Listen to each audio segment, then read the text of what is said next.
All right. Got it. Your meeting is being live streamed. What up? Yo. Family, we on CPT, you know what I mean? I know we said 7 o'clock, but we here now. You heard? You know what it is? That's a fact. Let me get my.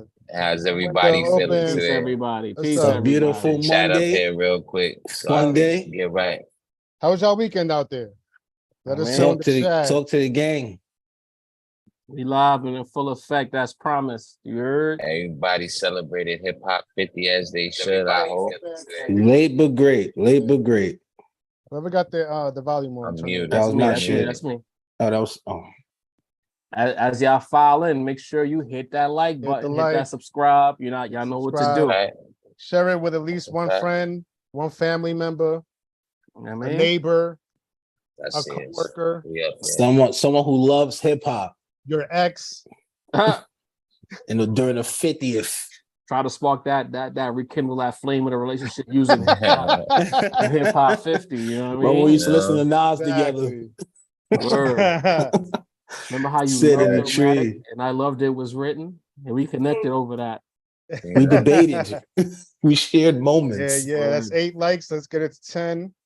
Maybe 2 more likes. 9. We need 300A video at least, man. Get the algorithm buzzing. Right, I mean, if the people been doing it, the numbers is looking. We getting close to or at 300. So y'all been following through, and we appreciate that. 25 people in the chat. Wait to the chat. What up, gang? Okay. Roundtablemerch.com. At least one more. 21 people. At least one more. One more like. Come on, get it to. Let's go. Give us a 10th of the way there. Going once, going twice. All right, there we go. 10. All right, we can start. Gang. I'm almost there. What up, people? How y'all feel about hip hop being 50 years old officially? Yes, sir. Let us know in the chat. Talk about it. What y'all did over the weekend to celebrate hip hop? Big 50. Matter of fact, you know what I'm curious about? Outside of New York, what was the hip hop 50 celebrations looking like? Or was there a good question. Was there events? Was there shows, concerts? That's a anything fact. I like outside of New York? I feel like a lot of people came here to rock with us in the city. Celebrate hip hop 50. New York was litty, bro. They pulled up to the city. Bro, a lot of Atlanta folks. Yankee Stadium was a zoo, bro. Oh yeah, monstrous zoo. Let us know in the chat who was at Yankee Stadium. You know what I'm saying? Fact. If you're from New York, who was there? Even if you wasn't from New York and you just visited, who was at the spot, man? Yeah. I seen some. I mean, one person came up to us. There was a couple of cats who stared, but they didn't want to speak as usual. You know what I mean? Don't be afraid, Aaron Hall shit. You know what I'm saying? Don't be starstruck. We regular people. I keep telling y'all, man. If y'all see me outside, holler at me, dap me up. You know what I mean? We drink the same Henny you drink, y'all. Have a drink together, whatever. I mean, I'm show love. Yo, usual suspects in the house. Yeah, man. I see some new faces. I don't know who Chris Doherty is. Salute Chris Doherty. Marco, what up? Cousins 08 was good. Leroy. Mook the Villain was good. You know what I mean? Some new faces. The two Martin Greens Williams that ain't related. Good. Leroy and Adriel, you know. Anybody caught the stream? Did we all watch the stream? I watched a few joints. That shit was 8 hours, bro. Bro, and we was there. Damn. we was there. It's honestly, bro, like it's early, but we're gonna kick off the discussion. Like that was hard for a lot of people to take in, bro. I needed the day off for that show. Hey, bro. Wow. Pause. Oh, wow. Hold on. Whoa. We started early, bro. Hold on a second. Let me just mute. I don't like what you do. Early mute because a lot to what? He needed a day off for that, bro. I know, Dina, you've been a little busy the last 24 hours, so you probably needed a second. You know what I mean? You can unmute yourself now because. Oh shit! You know what I mean, he was. Gotta reset you there, King. You know, egregious. Fuck y'all niggas. but the reason this shit was tough is because in the first quarter. Yo, it was tough, my dudes, because I was up since 5:30 that day for work. You know what I'm saying? The show ran its course. By the time I got back home, it was almost 4 a.m. Y'all, I was up for a full 23 hours. I was really up with hip hop, bro. Like, I celebrated this shit for real, my dude. Like, say that. Run DMC coming out at 2 a.m. was wicked, though, bro. Like, That wicked. Energy was depleted. Like, y'all did bad with that. And I ain't gonna lie, bro. I had this whole idea that the show was gonna end at like maybe 11 o'clock, started at 6. Yo, so I'm like, bro. The one time I'm gonna not drive. I said, it's the Bronx. I don't feel like driving to the Bronx. It's not gonna end that late anyway, so I could just hop the train, drive halfway to the train station, and get home.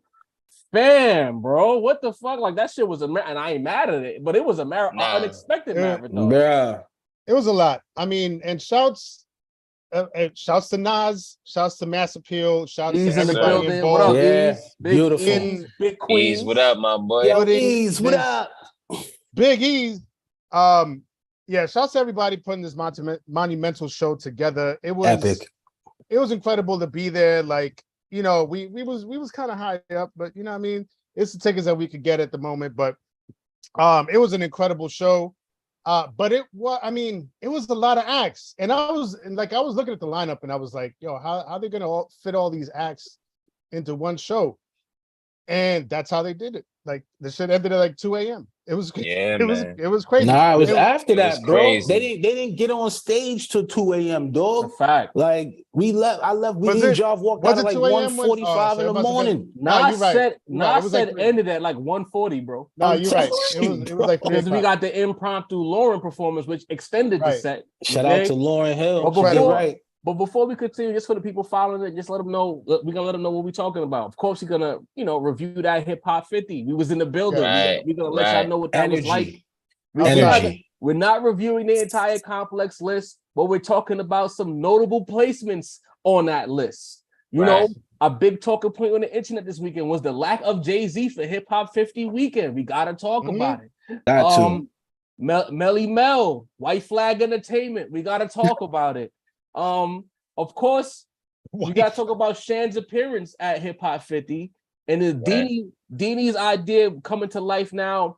The 50 albums that help bring the rap roundtable as you know it together. We're gonna give you our 50. It's not a top 50 list. Be clear, it's not 50 in order. No none list. Of that. We're not doing the list. It's just the 50 albums that help us fall in love with hip hop. Yeah, exactly. To be very clear, we are not approaching this as any sort of authorities. Right. We're not approaching this as a definitive 1 to 50 list rank. It's none of that. This is just pure appreciation for the love from the heart. These are the albums that made us fall in love with hip hop, that built us and built the round table in the process. You know what I mean? Salute to all the list makers. And y'all safe. Y'all and good. I want to make this clear. Y'all can talk about whatever podcast y'all want on our platform. We'll never tell you don't talk about that other podcast. We don't do that. Right. When we on social media, you'll never have to worry about us saying, "Hey, make sure you don't tag us with those guys." You know what I mean? We don't do that here. We don't do that here. The Rap Roundtable is for the people. Again, we don't start trouble. We never start, but niggas be doing shit and they make us talk about them. You know what I mean? It don't be us. Talk about what you want to talk about. Tag whoever you want to tag. Long story short. Michael Brown, you've been here. We respect we need all these disclaimers, bro. We respect our entity too, but it's not that serious. Here you go. So, fellas, get it. I gotta step away for a quick second, but y'all can start giving y'all perspectives of Hip Hop 50. Give me like 2 minutes. Bet. Copy. Talk to me, Sin. Yeah, man. Like I was saying, beautiful show. The artist showed out.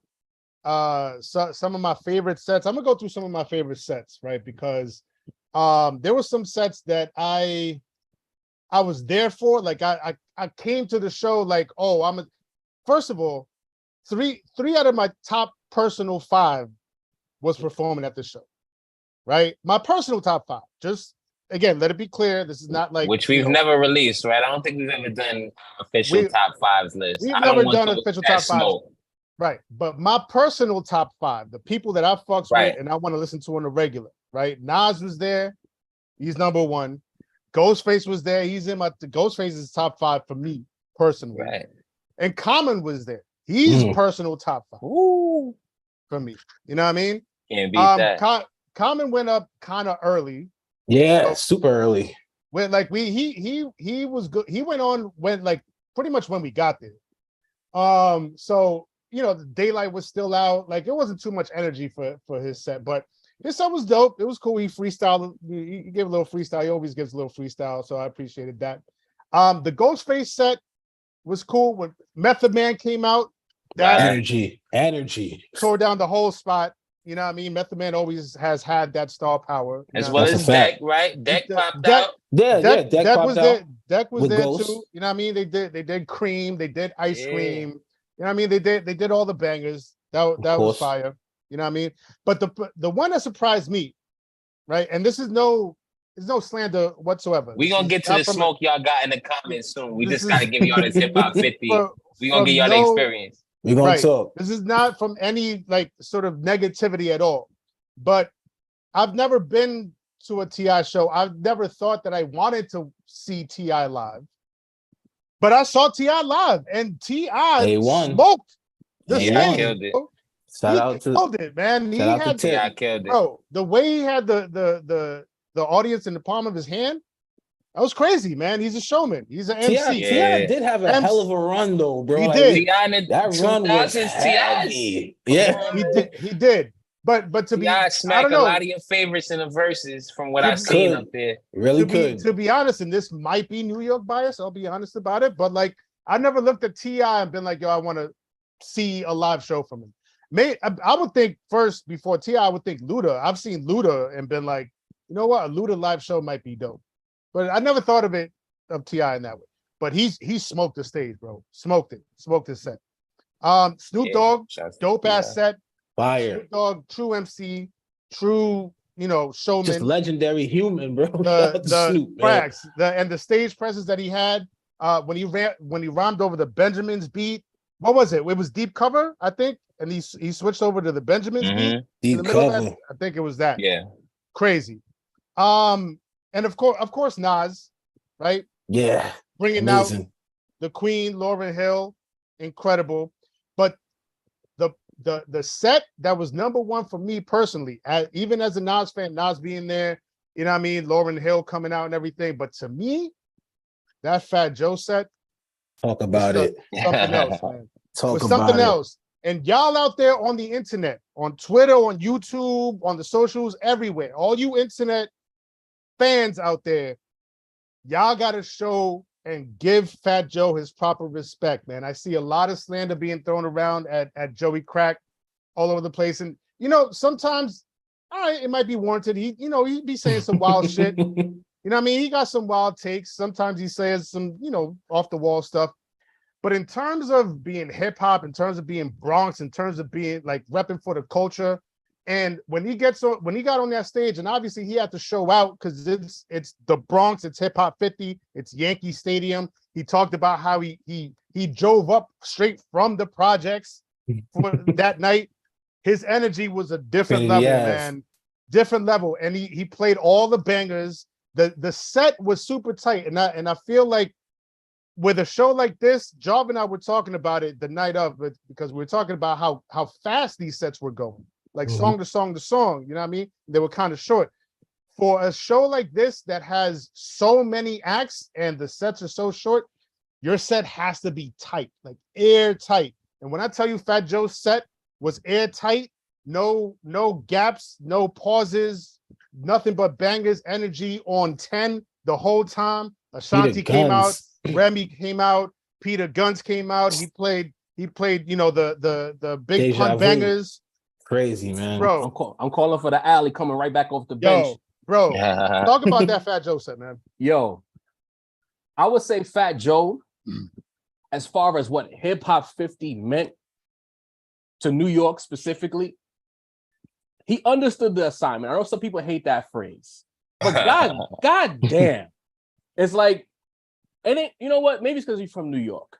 But it ain't nothing like when that New York nigga get in his bag with a point to prove, whether it's playing Skelly, playing CeeLo, playing ball.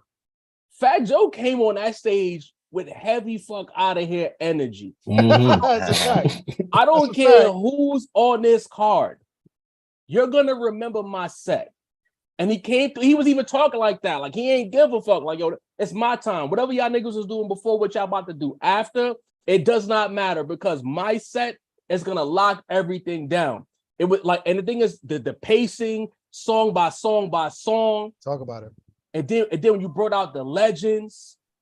But for me, the shit that stood out the most is when Peter Guns got brought out. Because if it wasn't for the Bronx. This rap shit probably never going on. So tell me where you from. Bro, it's like if there was ever a home game to be played in a game 7 like situation in hip hop, it was Hip Hop 50 in the Bronx in Yankee Stadium with Fat Joe. And they had him in the mid card. And I felt bad for everyone who had to follow that. Because nobody could. I'm sorry, I hate to say it. Nobody followed what Fat Joe did. Everybody who he brought, KRS. Yeah. Oh, the bridge is over. The bridge is over. That went crazy. Bridge is over went crazy. Spit the balls just how they was. Tell Queens, y'all gonna hold this L still. It tells me that Joe mapped out his set months in advance. He knew exactly how he was coming. Whatever he gave 50 Cent the night before at Barclays did not matter because he said, yo, when I get on this Yankee Stadium stage, if y'all never seen a Fat Joe show before, or if y'all never see Fat Joe on stage again, you're going to remember this set. I came away super impressed with his Khaled energy, stomach all out, You couldn't tell Fat Joe nothing. At all, nothing, man. Loved every minute. And it was crazy. You saw that and you were like, nah, they rehearsed this. They rehearsed this. They got it tight. They made sure everything was on point. Shanti came out. Let's not forget that. Yeah, nah, since I mentioned it, she looking immaculate. Shout out to Shanti. Did y'all give T.I. his flowers? Because T.I. was the person. T.I. was the person who really got the energy in the arena right. Right. Facts. Of course, the legends did what they did early on before the sun went down, and the ladies did their thing. But I felt like the energy shifted with T.I. set. Did y'all feel the same way? Yeah, no, it was heavy. Heavy. I want to say, T.I., because Sin mentioned that specifically, that T.I. kind of went crazy. And at one point when T.I. was going off, I had to lean in the job, like, yo, who really want to see T.I. from his era? You know what I mean? Like, T.I. went crazy. And I'm going to say, from T.I. on, I'll say this, that you can really sense the professionalism and how serious all the performance took it. You know what I mean? These were all headliners, just like John said. We were mid-card, and from T.I. on, it was all headliners. You know what I mean? You had Havoc coming out doing his and doing a deep set.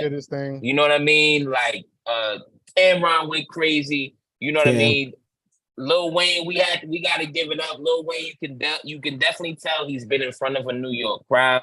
You can tell he knew how to command a crowd. And I'm gonna say, like, everybody that went, like, really had Ice Cube, bro. Like, come on, man. Ice Cube went crazy. He lets you know that I'm here for the 90s shit. I'm not doing no new shit. I don't know who that was a shot at.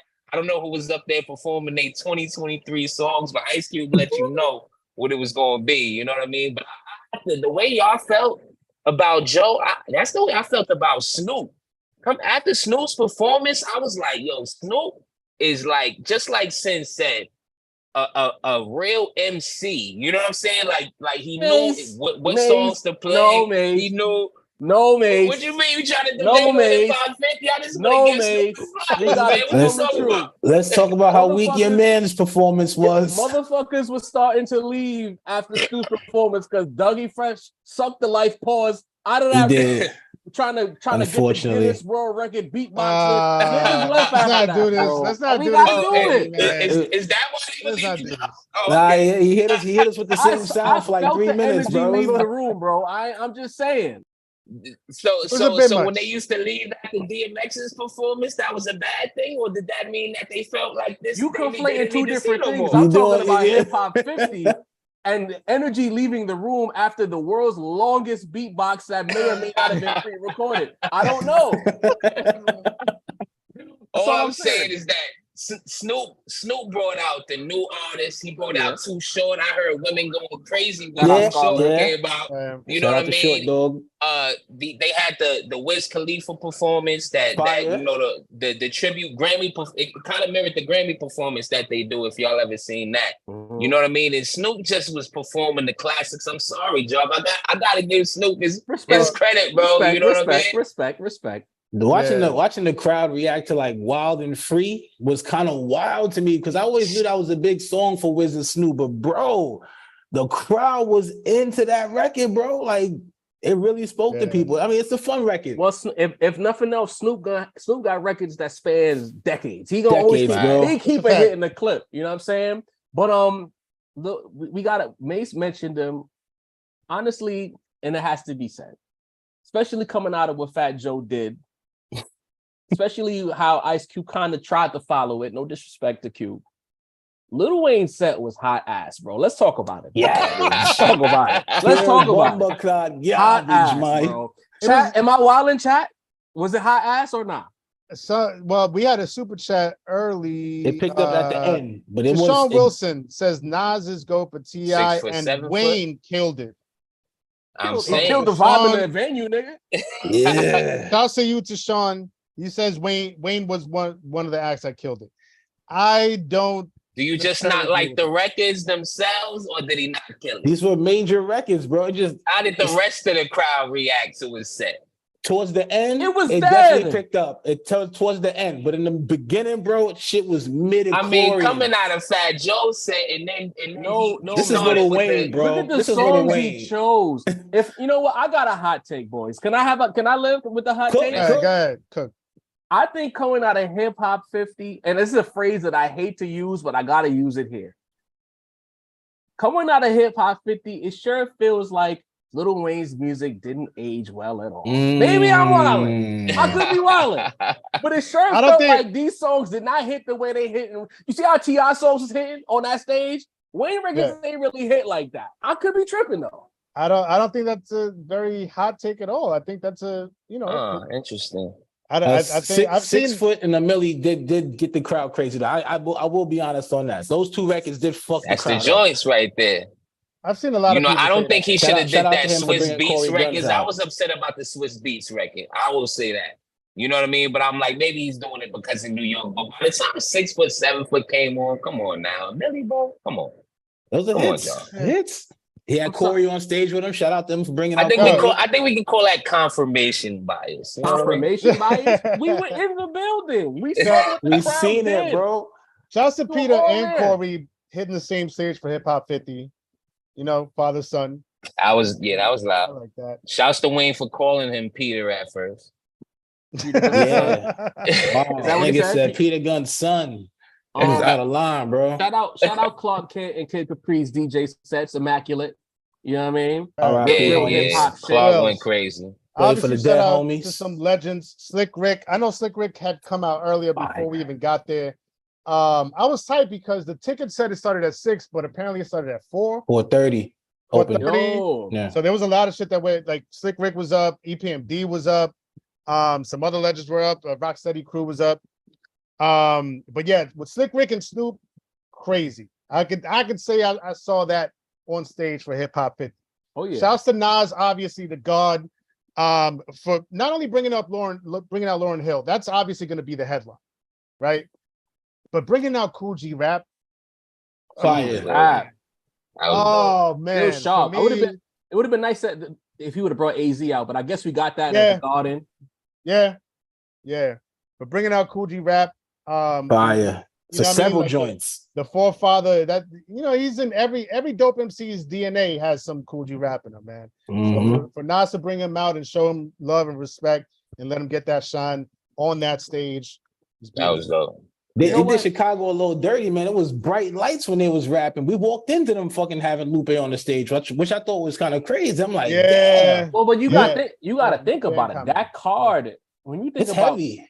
That might be, when you think about, especially what Sin just said about it starting at 4-ish, 4:30-ish, that might be the deepest non-radio sponsored rap show card ever. When you really think about the generations it spanned and who was on that stage, an 8-hour fucking show, 10-hour show with those names. Somebody's gonna have to go in the middle.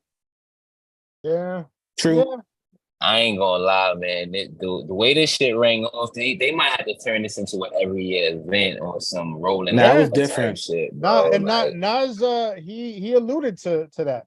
You know what I mean? He said something during the set, like we might have to do this again next year or some shit like that. Yeah. Yeah. And I noticed y'all not giving Cameron his love. Cameron had there was a strong run there. No, T.I, Cameron, Fat Joe, they all had strong sets, bro. Give Cam his love. Chat, give Cam his love. Kim's set was fire too. Kim had a great set.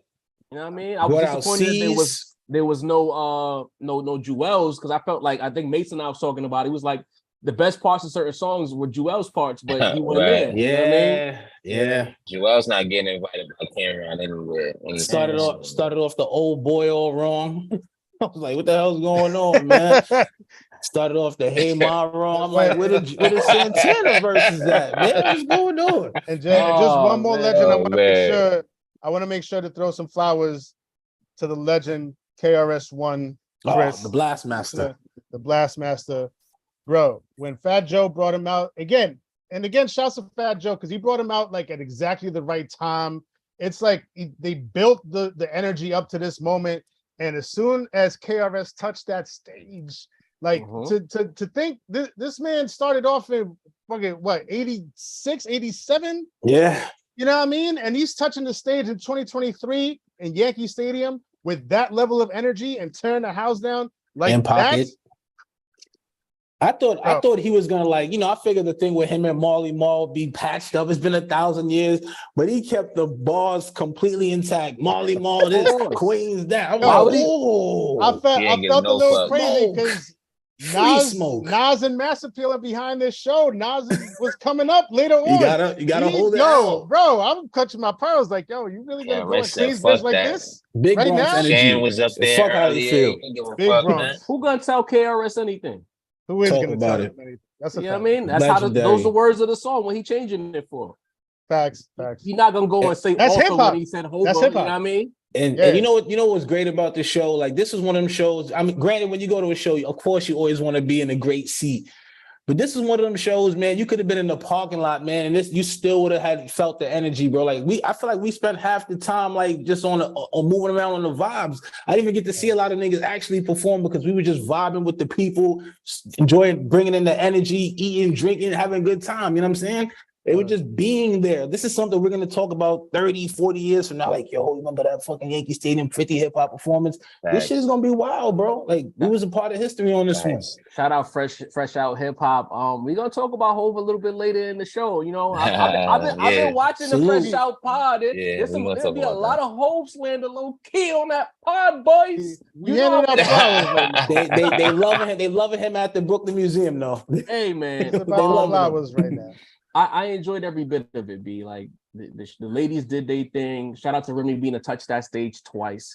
But as we're here, fellas, there was some negativity that came out of it. Granted, the people that were there, I'm thankful there was no scrap. If there was a scrap, you don't know about it. There was no melees, no negativity. Hip hop came out and went home. And that was what it was all about. Even though some of the security was a little shaky, you know what I'm saying? But hip hop came out and they got home safely. But then the reports come out that Uncle Luke was upset about the Southern representation at this concert.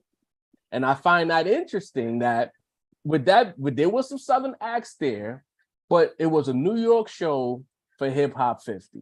So Cecile, I come to you with that. Like, when you saw Uncle Luke's quotes, how did you feel about then again, we can't have some shit without some negativity. What was it? Was it that he was upset at the Southern representation or Florida? The Florida representation, or even more specifically, his representation. We had Trina. We did have Trina. I honestly think that's what it is. Trina was in the building. You know what I mean? Right. T.I was in the building. Lil Wayne was in the building. Big you know South. what I mean?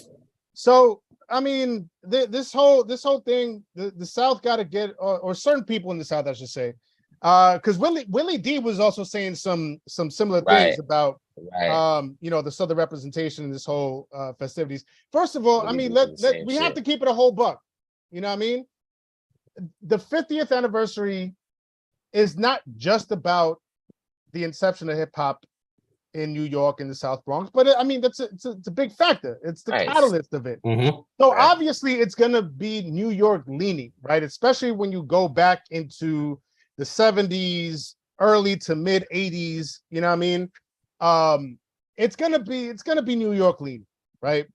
But there's definitely been, and we were at this show. There's definitely Southern representation. There was Midwest representation, you know what I mean? Lupe, Common, there was female representation, you know what I mean? Trina was in the building, she's from Florida. So I honestly think Luke just has a little bit of a chip on his shoulder because like his music, the music he made and music his group made, Two Live Crew, were never seen as part of hip hop culture. You know what I mean? And I want to choose my words carefully. Like, yeah, please. They would never. No, I'm not saying that that's how I felt. Somebody's ready already. I'm also not saying that, but I feel that like the general consensus was that like the music that they were doing was different or outside of that. But it was still rap, but you know, it didn't necessarily fit the mold of the culture the way that the New York music did, or the LA music did, or even like the Texas music or Atlanta music did. You know what I mean? So I think he has a chip on his shoulder about that. Does he have a point? Maybe he has a point. But I wish he would be a little bit more straightforward about, instead of like throwing the entire Florida into the mix, just say what you really feel and say it with your chest. You know what I mean? I don't like the fact that they haven't called me up to be part of any of these hip hop 50 shows and festivities. They haven't called Two Live Crew up. They haven't included Two Live Crew in any of these conversations. You know what I mean? If whether he has a point, we could debate that, but I think that's the crux of it, and I wish he would be more straightforward and say it with his whole chest. Mace, talk to me. Agreed with much of what Sin said. I want to shout out Luke, because a lot of people saying it in the chat. Luke is one of the OGs, went to court over this hip hop shit. You know what I'm saying? They was trying to ban him out of it. So, you know what I mean? We're not trying to shit on Luke, but I'm just thinking, you know, realistically, you know what I mean? And this was a celebration in the Bronx, you know what I mean, for Hip Hop 50. I'm just thinking about how would it play to the crowd, you know what I mean? Like if Florida celebrated a Hip Hop 50, right? And they brought out, you know, Buckshot Shorty and had Primo DJ, and it not rang off the same. You feel what I'm saying? Like, and I think what people have to also remember is that when you really looked at the performers, like it went by eras, you know what I mean? So when the South took over, you saw a lot of the Southern performance. You saw T.I. up there, you saw Wayne up there, you know what I mean? Even people that came out as guests. So I don't feel like, you know, people were really shitting on the South. Just like you say, Willie D got upset. Willie D, you know, I watch his podcast. He didn't even know his 50th birthday until this year, bro. Like, I'm gonna be honest, bro. I watched Willie D's podcast. He didn't give a fuck until he saw Scarface go up to the Grammys, bro. Like, listen, shouts to the South, you know what I mean? But we have to, it was in the Bronx, bro. Like, shouldn't Eminem, you know, Nas did this for the East. Shouldn't Eminem have had a Midwest, you know? Go ahead, Cook Job. What you about to get on? Curtis Black says, Mace, you don't know Miami like that then. Miami is very New York hip hop influence. I stopped you and I'm going to give it back to you, but it's like, people talk out of every side of their mouth. Marcus, I mean, Curtis, you cool, right? We rock with you. It's either niggas don't listen to New York rap or they do. It's like, depending on the argument, the outcome changes. When we talk out New York shit, niggas outside of New York don't listen to that. When we say maybe that might not have, maybe Buckshot Shorty won't work in fucking Miami. Oh, you don't know who listens to New York niggas in Miami. Y'all niggas always try to change the argument to make New York niggas look bad. I'm exhausted. Go ahead, mates. Yo, Job, thank you, brother. You know what I mean? But it's like maybe Eminem should have do a Midwest hip hop performance where they had Twister and Crucial Conflict and Do or Die in them niggas. and some old school Esham from Detroit. And in the West, why didn't Dr. Dre throw some shit where it was Snoop and Q could perform there? But then you got Exhibit and you got Ross, and you got a bunch of people that might have rang off in a specific region that might not get played in a concert where you try to represent 50 years of hip hop. You know what I mean? 6 hours sound like a long time, but 50 years is a lot longer, bro. You know what I mean? Everybody's not going to get to perform. So it's like, maybe what these people should have been complaining about is their own region not throwing some sort of celebration so that everyone could have been celebrated in a different type of way. You know what I'm saying? Y'all just sound real upset. You know what I mean? Like when the South is supposed to be the independent, region, right? Y'all was selling shit out the trunk. Y'all was the first independent hustlers. Why y'all ain't throwing no hip hop 50 celebrations?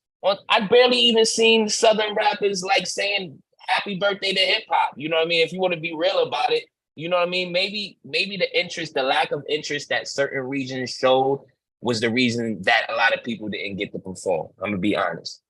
Happened, Diddy. Like, not to mention, so many people from New York have moved to the South, bro. They got Bronx Day in Atlanta, bro. You know what I'm saying? That shit is like a real deal thing. So I feel like May said, they could have thrown their own events. They could have been all types of shit they celebrated. But I like Sin said too, I truly feel it's one of those things when you don't get mentioned, you kind of feel like that. You know what I'm saying? Like when you don't get mentioned in the top 50, you always wonder, why are we having top 50 conversations? But if you was in the top 10 or the top 50, you would want these conversations. You would want to be a part of it. You know what I'm saying? You want to be a part of it. You're just not included. It's on some dream girls. What about me, Curtis? Tell you shit. You know what I'm saying?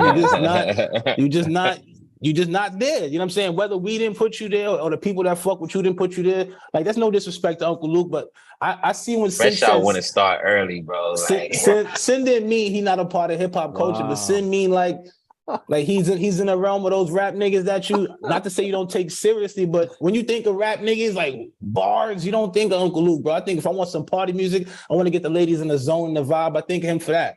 And this was really to celebrate the essence. Right. The thing about, and we're gonna get to that fresh out super chat real quick. I got smoke. I got takes, bro. I'd like to give my take on this whole Uncle Luke thing before I forget what I want to say. Okay, go. That's OD, fresh out. You know what I mean? Here's the thing, and everybody, and this is the thing, like, we got this whole thing in rap right now when a wronged person speaks out about how they feel and they were disrespected. Everybody rushes to defend this person before they take a step back and assess the entire situation. I'm looking at this chat as an example. Everyone is saying, oh, Uncle Luke did this. He put on for hip hop when they tried to ban it, and et cetera, et cetera, et cetera. He didn't put on for hip hop. The shit he was doing was not the shit we was doing in New York. They was trying to ban the sexual shit that he was doing. Let's tell the complete truth when we do this. All right? That's all I'm saying. The complete truth is all I'm saying. The shit he was doing was making what certain people, I don't want to get demonetized, uncomfortable, right? And that almost got banned. Fair is fair. But to the beyond point that I want to make, you look at that Hip Hop 50 concert, right? Was everybody at this show? I didn't see the Migos. And I didn't see Lil Baby. I didn't see a lot of Atlanta legends at that show. Mm-hmm. I didn't see Rose at that show. I didn't see Trick Daddy at that show. I didn't see a lot of Florida legends at that show. I didn't see a lot of Memphis legends. I didn't see any Memphis legends at that show. A lot of Cali legends right now. Shit, a lot of New York legends, local celeb included, were not at that show. Correct? Facts. So how is it now that Luke all of a sudden feels as though him specifically is being called out for this situation and nobody else feels that way? You guys answer that point. Somebody's at my door. No, it's a very good point by Jarv. But I think I guess in Luke's defense, I guess he's always felt like good point. He or his music has not been taken seriously. But let's keep it a buck. The part of the statement that he made was that, like, you know, he alluded to his music being disparaged and being called things like booty music. Bro, like, what is it then if it's not booty music? Like, you know what you make, bro. You know the music. Were you talking about, like, you know, the ills of society? Were you talking about racism? Were you talking about, like, you know, getting it from the dirt, from the mud? Did you have your rags to riches story? No, like, all of your music was about ass and shaking ass, bro. Eeks. So, like, why are you mad at that now? Maybe you should be mad at yourself that that's all you did your entire career, and now this is the outcome of it. Like, nobody's going to give you a call because you didn't stray far outside of your comfort zone of making booty music. You should look. You should just own the fact that is killing me, bro. But, like, you should just own the fact that you did it proudly your entire career. And now you're going to be mad that people were just seeing you as a booty music artist? Fuck out of here, man. Somebody else take it, man. Niggas who rap about the trap or trap rappers, you dig? So niggas who rap about cheeks on their cheek rappers, it is what it is, man. And there was a lot of shit missing at the end of the day, you know what I mean? Because I agree with you, Sin. That's a very good point. The fact that within that type of environment, how will Luke's music actually come across? You know what I mean? You know what I mean? Like, come on, right. How's that music really gonna play? Like, we all done seen how the crowd reacts to Luke music in certain aspects. You know what I mean? I'm not saying he don't get the crowd live. Maybe just not the hip hop crowd. You feel what I'm saying? It's not Freaknik, bro. Like, exactly. You know what I'm saying? So it's just and there's just so many people that weren't there. Like, there's a million people that can say, why wasn't I invited? It's like, you know, did your people reach out? Did y'all say, yo, I want to be a part of this? You know what I mean? Were you rejected? Or were you just sitting on your ass and waiting for them to come holler at you? You know what I'm saying? Like, let's keep it a buck. I was wondering, like, where's Cardi? You know what I'm saying? Like, where she's from the Bronx, bro. Like, there was a lot of people I was thinking, especially like Jarvis said, from New York City. I was like, where are these people at? You know what I'm saying? I was like, where's Puff? I thought, why was Puff not there? His son performed, Lil Kim performed, Lil C's performed. You know what I'm saying? That's a few bad boy artists. Why not pull up and do a couple joints, do Crush on You with Lil Kim or something? You know what I'm saying? And that's what I mean. It's like, that's a strong point, Dean, because it's like, again, if everybody in hip hop was at this show, and then let's say, or for instance, let's use the Rap Roundtable as an example. Yo, we invited the Rap Roundtable at Hip Hop 50. Jav, Deanie, and Sin pull up to Hip Hop 50, but we didn't tell Mace. Mace would have a gripe because the whole roundtable is there except for him. The whole of rap was not there. So for Luke to do that and for people to feel like he got snubbed, where's the energy at for all the other people that wasn't there? That's all I'm asking. Mace made a point in the chat, because I've been looking at this chat the whole time. Mace made a strong point, and I think Deanie was going in that direction.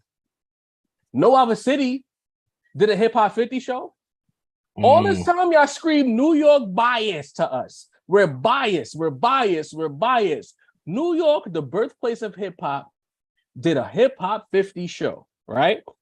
And it was majority New York, but of course, people who made massive waves in New York, out of town, tapped in. Wayne was huge in New York. T.I. was huge in New York. Because they came up in the time where even though the South had taken over, the New York coastline still mattered. It ain't like now where you don't even need New York to be lit in the South. But then again, they can't sell out these tours, so maybe you do. But that's a different conversation for another day. But at the end of the day, there was no Atlanta Hip Hop 50. Y'all love saying, Gipper, talking to you, the South got something to say. The nerve of y'all to not have a Southern Hip Hop 50 concert in Atlanta, in the new Brave Stadium, or in the new stadium it was Mercedes-Benz where the Falcons play. How the hell did Hip Hop 50 happen and y'all did nothing for the culture? There was no Southern rap celebration? The whole region, Houston, Atlanta, Vegas? The Houston, Atlanta didn't want to do nothing together?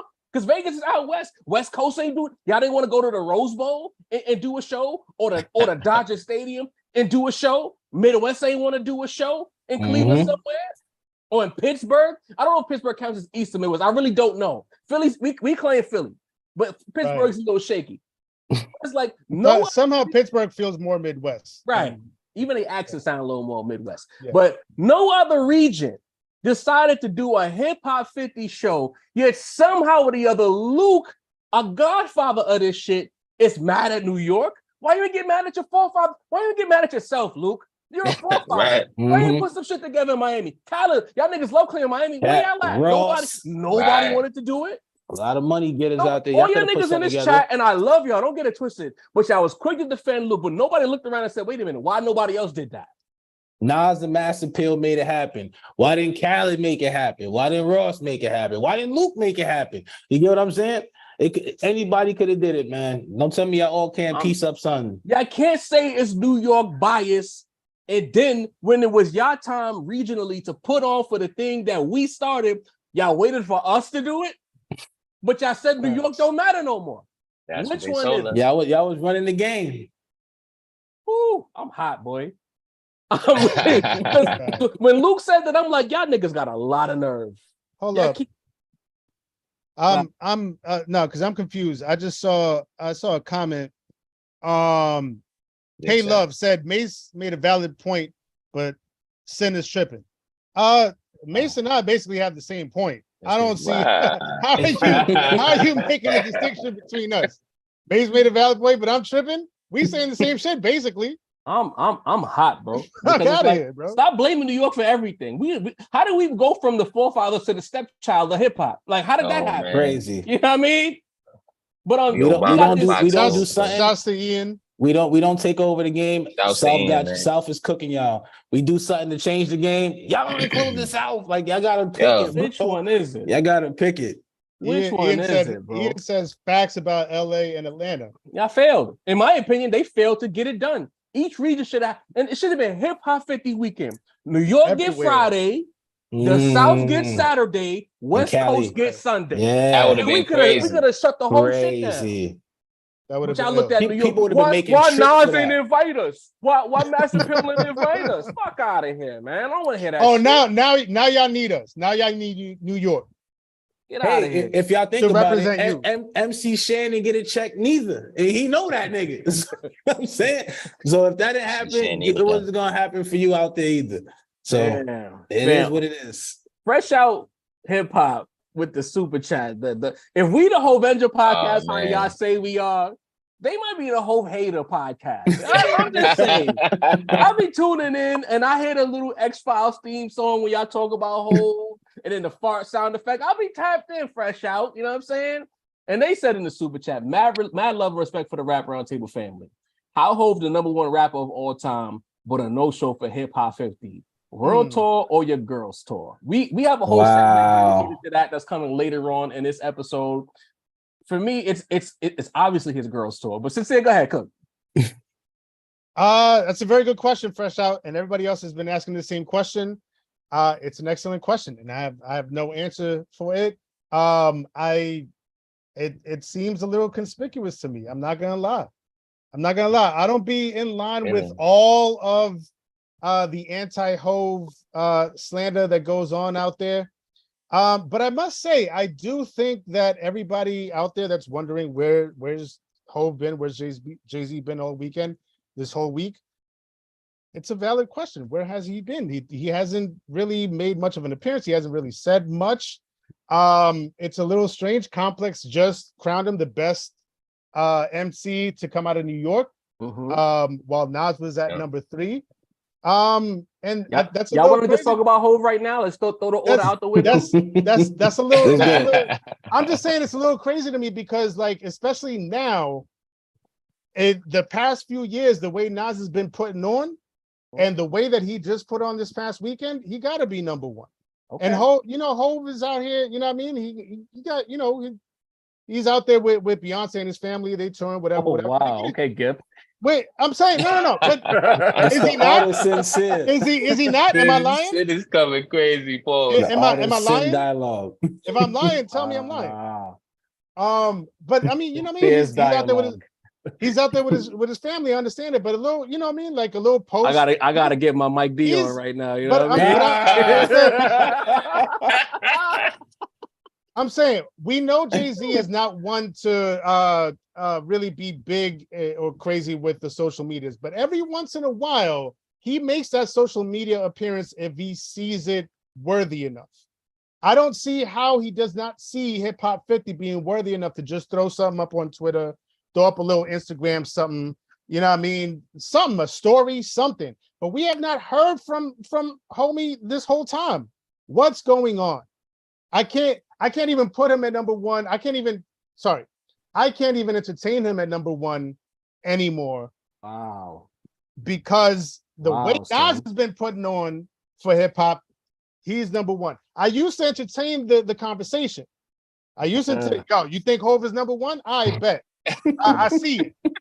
I don't see it no more. You don't see it no more? I don't see it no more. I feel like I'm kind of obligated to respond since I'm the only true Hov fan at the table. Denny's a fraud. I don't see it no more. You know, he failed. He failed. He failed for Hip Hop 50. He failed Hip Hop 50. He failed Hip Hop 50. He failed Hip Hop 50. So Kiss didn't fail Hip Hop 50. No.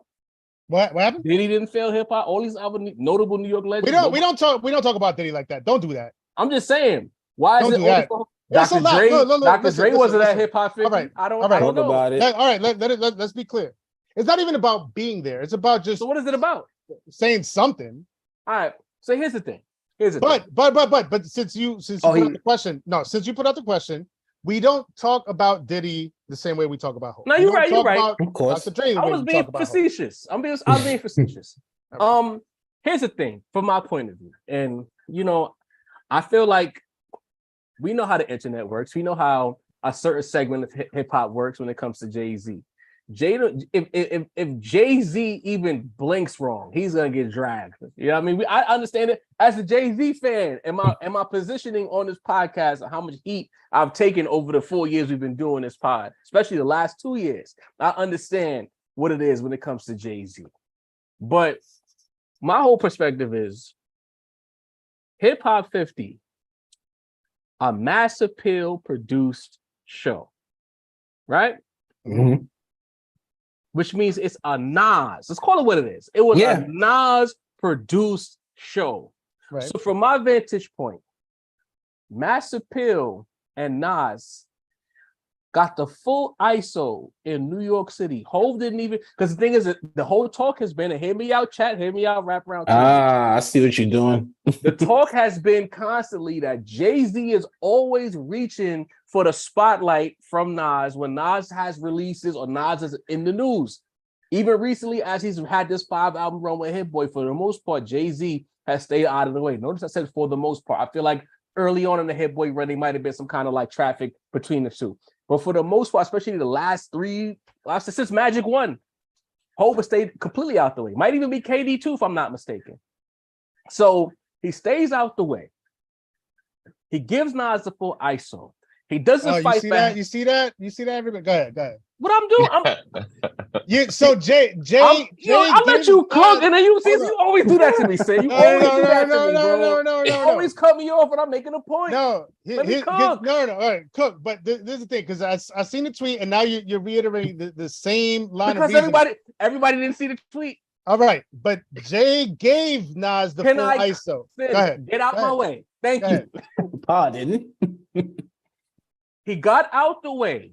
No headlines. No random pop-up book of Hov appearance. Mass Appeal Nas, New York City, hip-hop. I'm going to be number 3 in my family right now because even Blue Ivy more lit than Hov right now on that Beyonce tour. I'm getting the fuck out the way because the minute Jay-Z pops up, the discourse doesn't become about Hip Hop 50. It immediately goes back to Nas versus Jay-Z. Who had the better set? Why is Jay-Z trying to outshine Nas on this weekend? He knows that Mass Appeal put on for this. Why is Roc Nation trying to do this, and this? We know how this game is played. So Hov gives this nigga the full ISO, and all people want to talk about is where Jay-Z was. Y'all don't get it by now? That's crazy. Even further than that, if this is a Mass Appeal show, I beg the question to you, and specifically Fresh Out Hip Hop, with all their sound effects and all the Illuminati talk.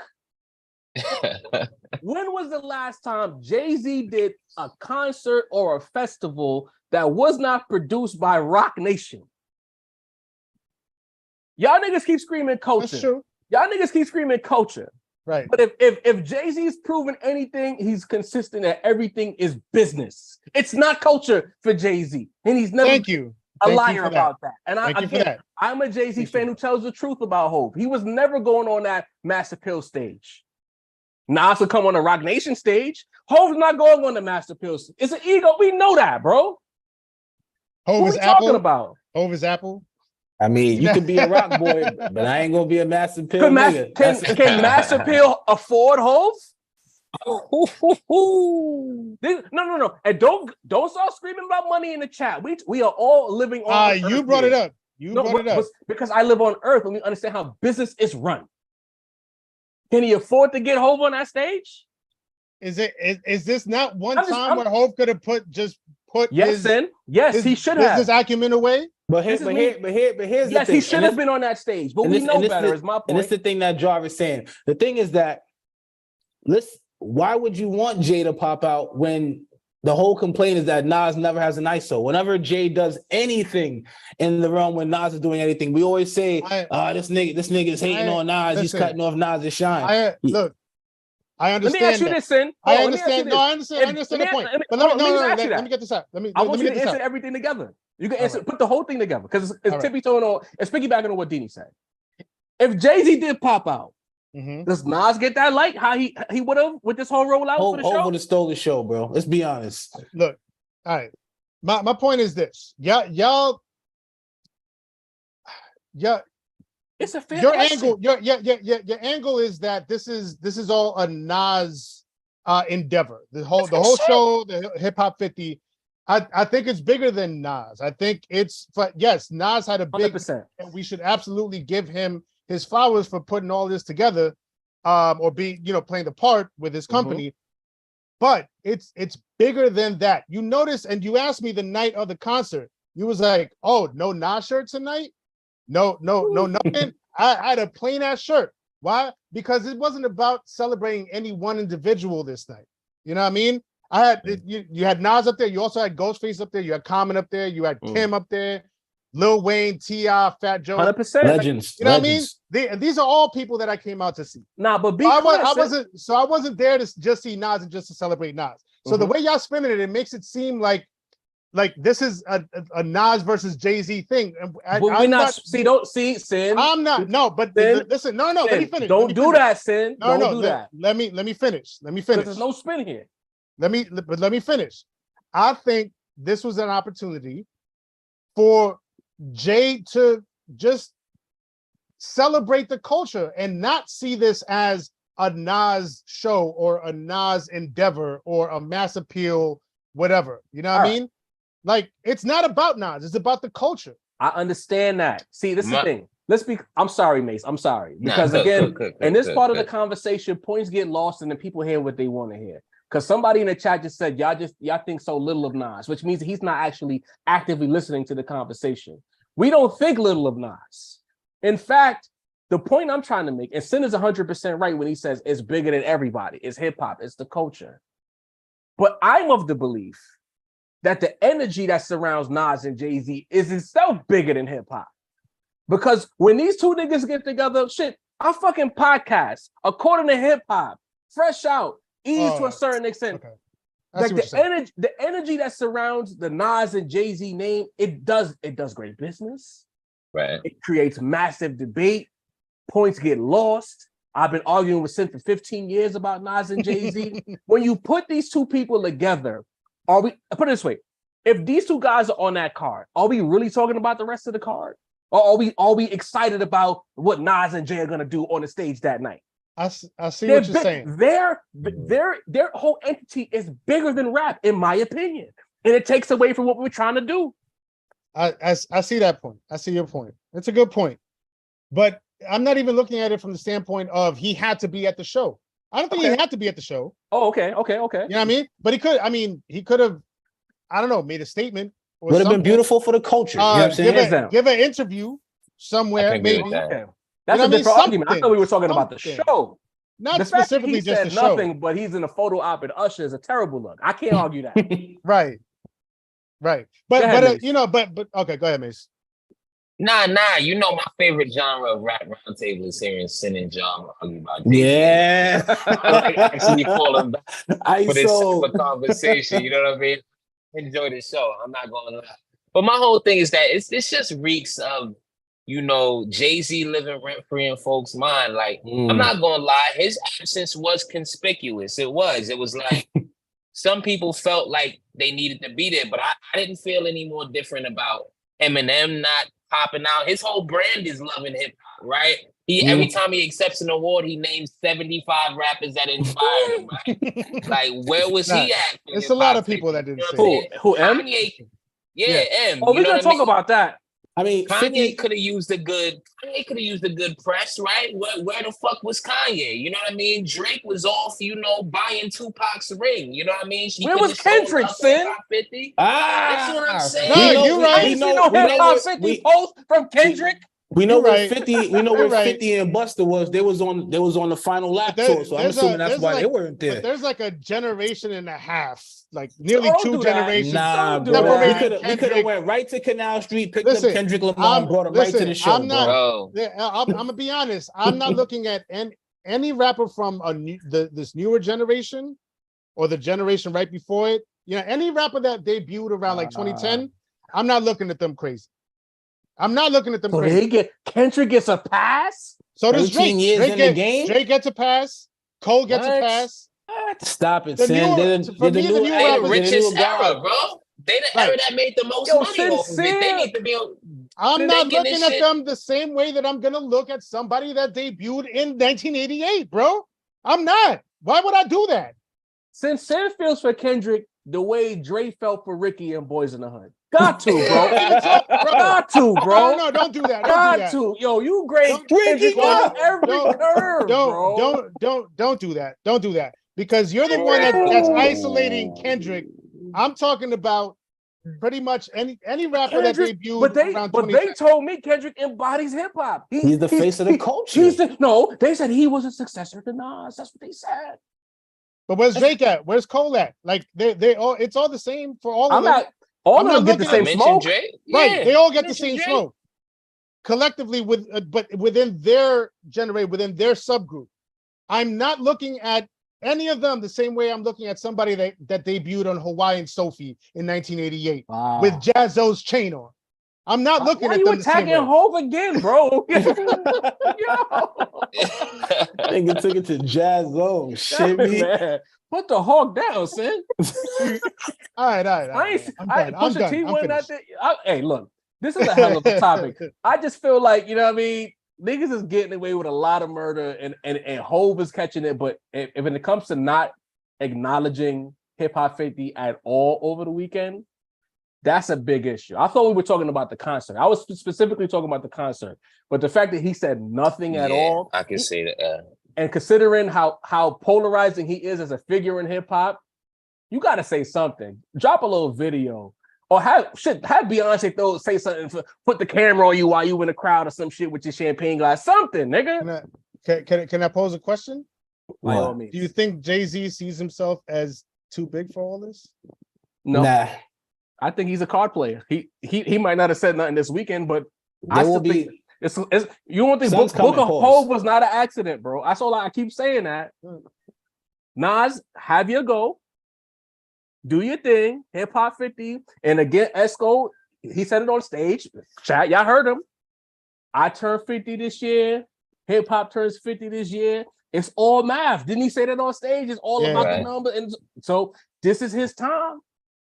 Yeah. Now that you do your thing, fourth quarter-ish, maybe Hove circles the block with some shit. I just don't like how you're posing it as, you know, as Jay-Z let him have this. That's what it sounds like coming out of your mouth, Joe. But I've clearly taken my time to explain myself. Got you.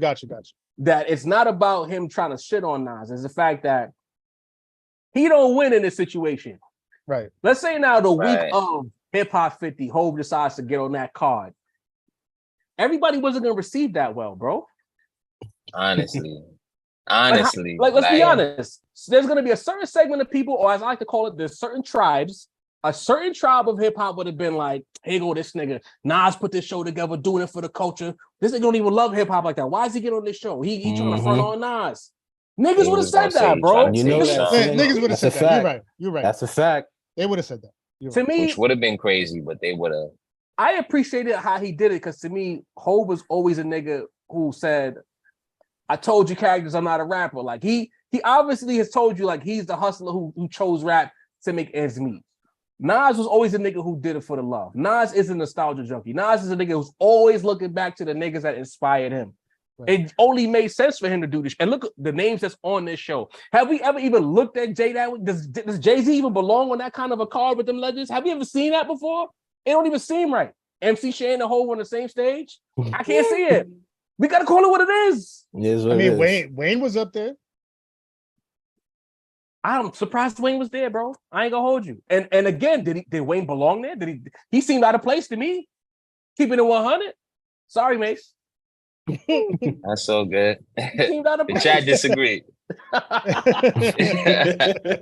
That's all I'm saying, bro. Yo. But y'all got chat? anything else to add? Do we have another? We had a couple, right? Jermaine Johnson hit us off. Jermaine Johnson. He took AJ's spot as a super chat MVP. I'll read this one off. Nas and Jay aren't just two of the greatest hip hop artists ever. They are two of some of the greatest artists ever, period. Just like we do Elton John. Mm-hmm. All right. Yeah, I agree with that. Sure. He had another one for 1999. He says, from now on, hip hop should be spoken as the premium music genre and not as an undercard. For example, instead of calling The Chronic one of the greatest hip hop albums, let's just be one of the greatest albums ever. I agree. I think they should shed the label of being cornered off in one part of music. Like they are music. They're the number one genre, right? Mm-hmm. Even if the gatekeepers try everything to dilute and water us down in Hip Hop 50 with Pound Town, the culture finds a way to remain intact regardless of whatever. So I agree with Jermaine on that one. Ian, with the hard agree with Jermaine. There's practically no modern music that doesn't take inspiration from hip hop. Indeed. That's a fact. Shouts to you again, Ian. And again, yes, Hov should have said something for Hip Hop 50. I need to keep reiterating that. He failed from that perspective. You can't just be quiet the whole fucking weekend. Even if you are on tour, even if you don't have, you do what you always do. Log back into your socials for one day, say some shit on Twitter and on Instagram, your IG for like 5 hours, post something real quick, and then just delete your shit. Delete your account like you normally do. Let it trend because it's gonna trend. At least people would have saw that you said something. From that perspective, I agree. He should have said something. But and although my fault, job. I agree with Sin in the instance that you kind of judge them differently. The thing is, when it come to Jay, he's never on social media. Like I seen Drake on IG stories all week. I seen Lil Baby IG stories all week. Like they was the ones that was active and literally not saying nothing. So although I understand where you coming from with that, Sin, the new artists, bro, like come on now, like y'all were chilling on beaches and in the club all week. Literally living off the fruits of this shit. You know what I mean? Thanks. Like I was disappointed by the new generation, to be honest, in their celebration of Hip Hop 50. I disagree with Sin. Like they all benefited from this shit and they built a way in this culture. Kendrick and Drake needed to be heard from just as equally. That's what I think. Honestly. Part of the agree. Nicki Minaj, so many people, bro. But it's funny how the tables have turned here because usually I'm the one that's like, yo, there's newer generations letting us down.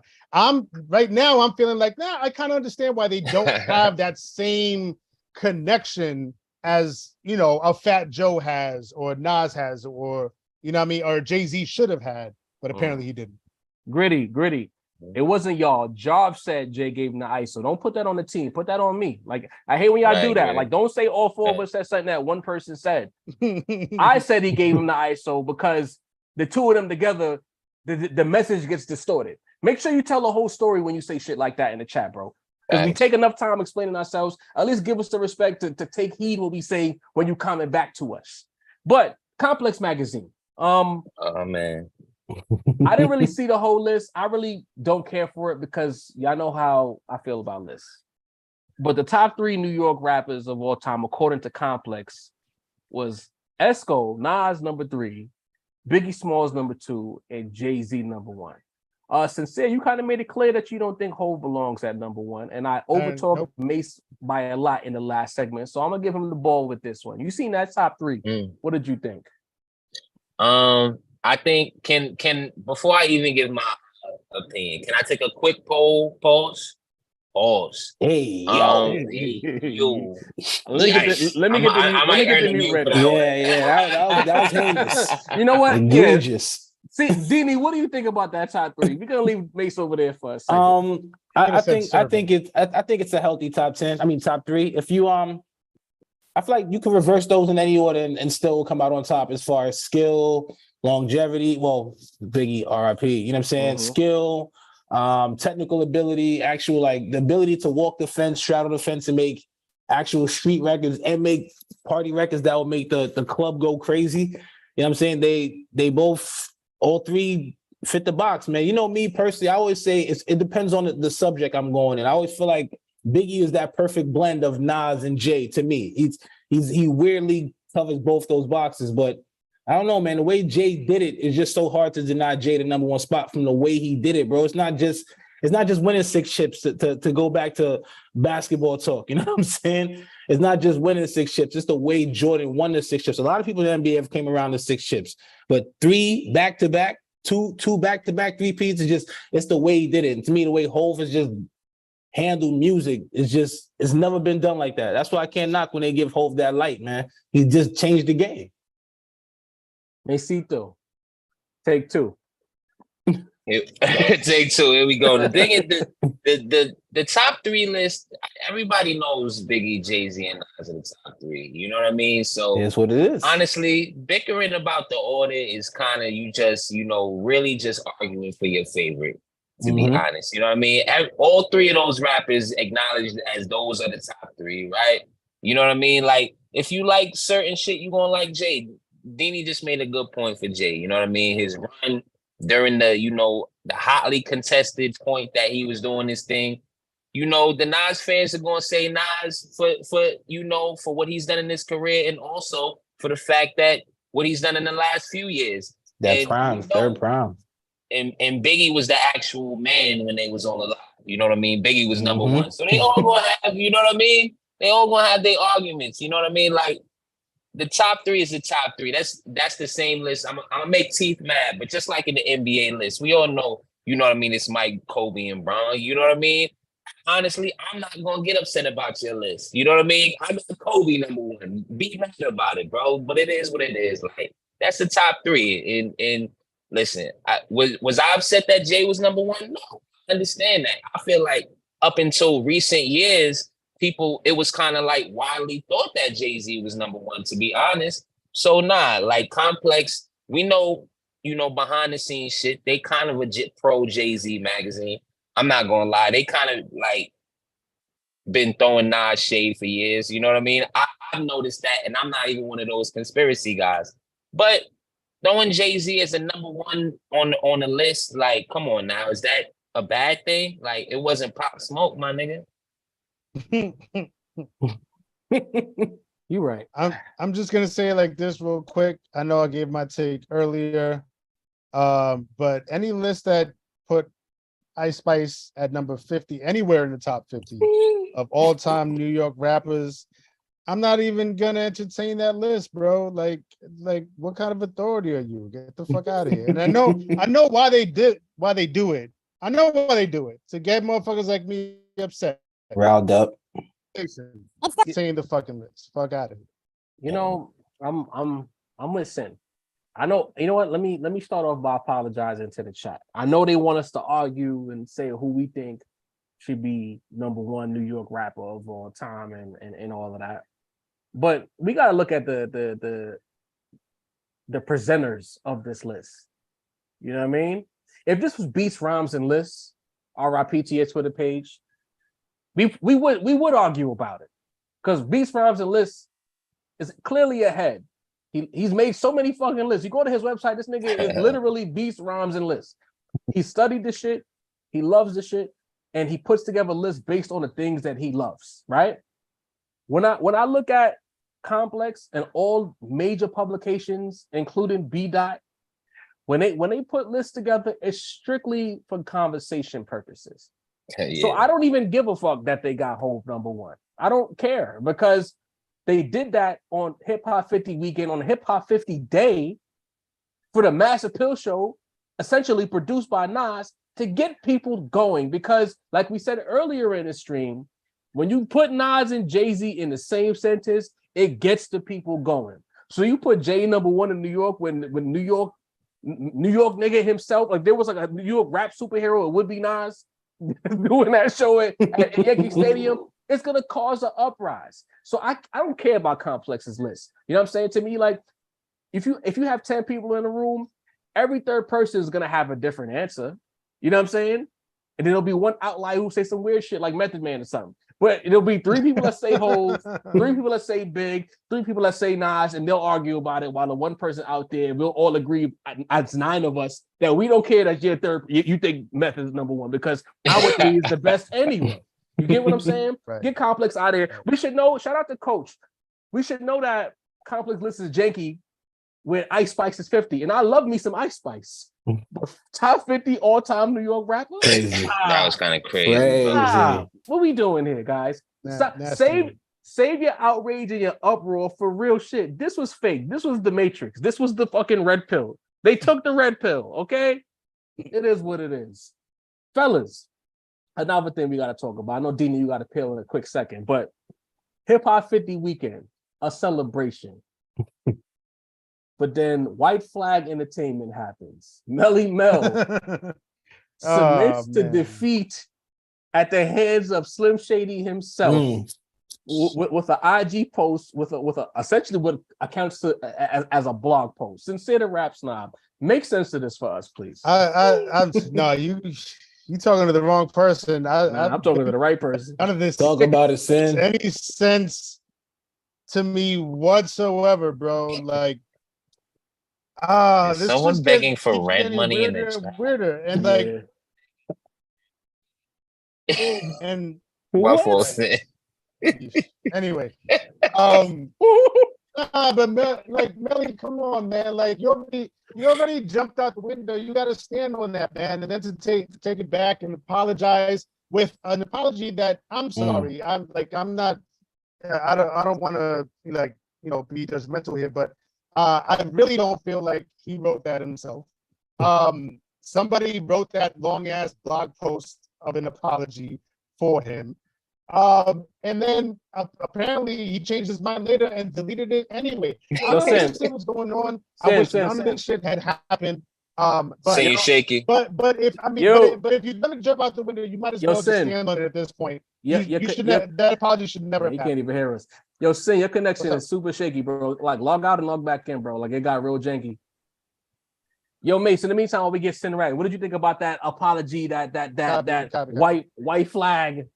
I thought it was disappointing. You know what I mean? I'm not gonna lie. Watching the old folks go out like that. You know, I not to bring him too far behind, and break kayfabe, but I had a theory in the beginning that maybe, and might have hit him off with a little bit of bread, or maybe might made a connection with him.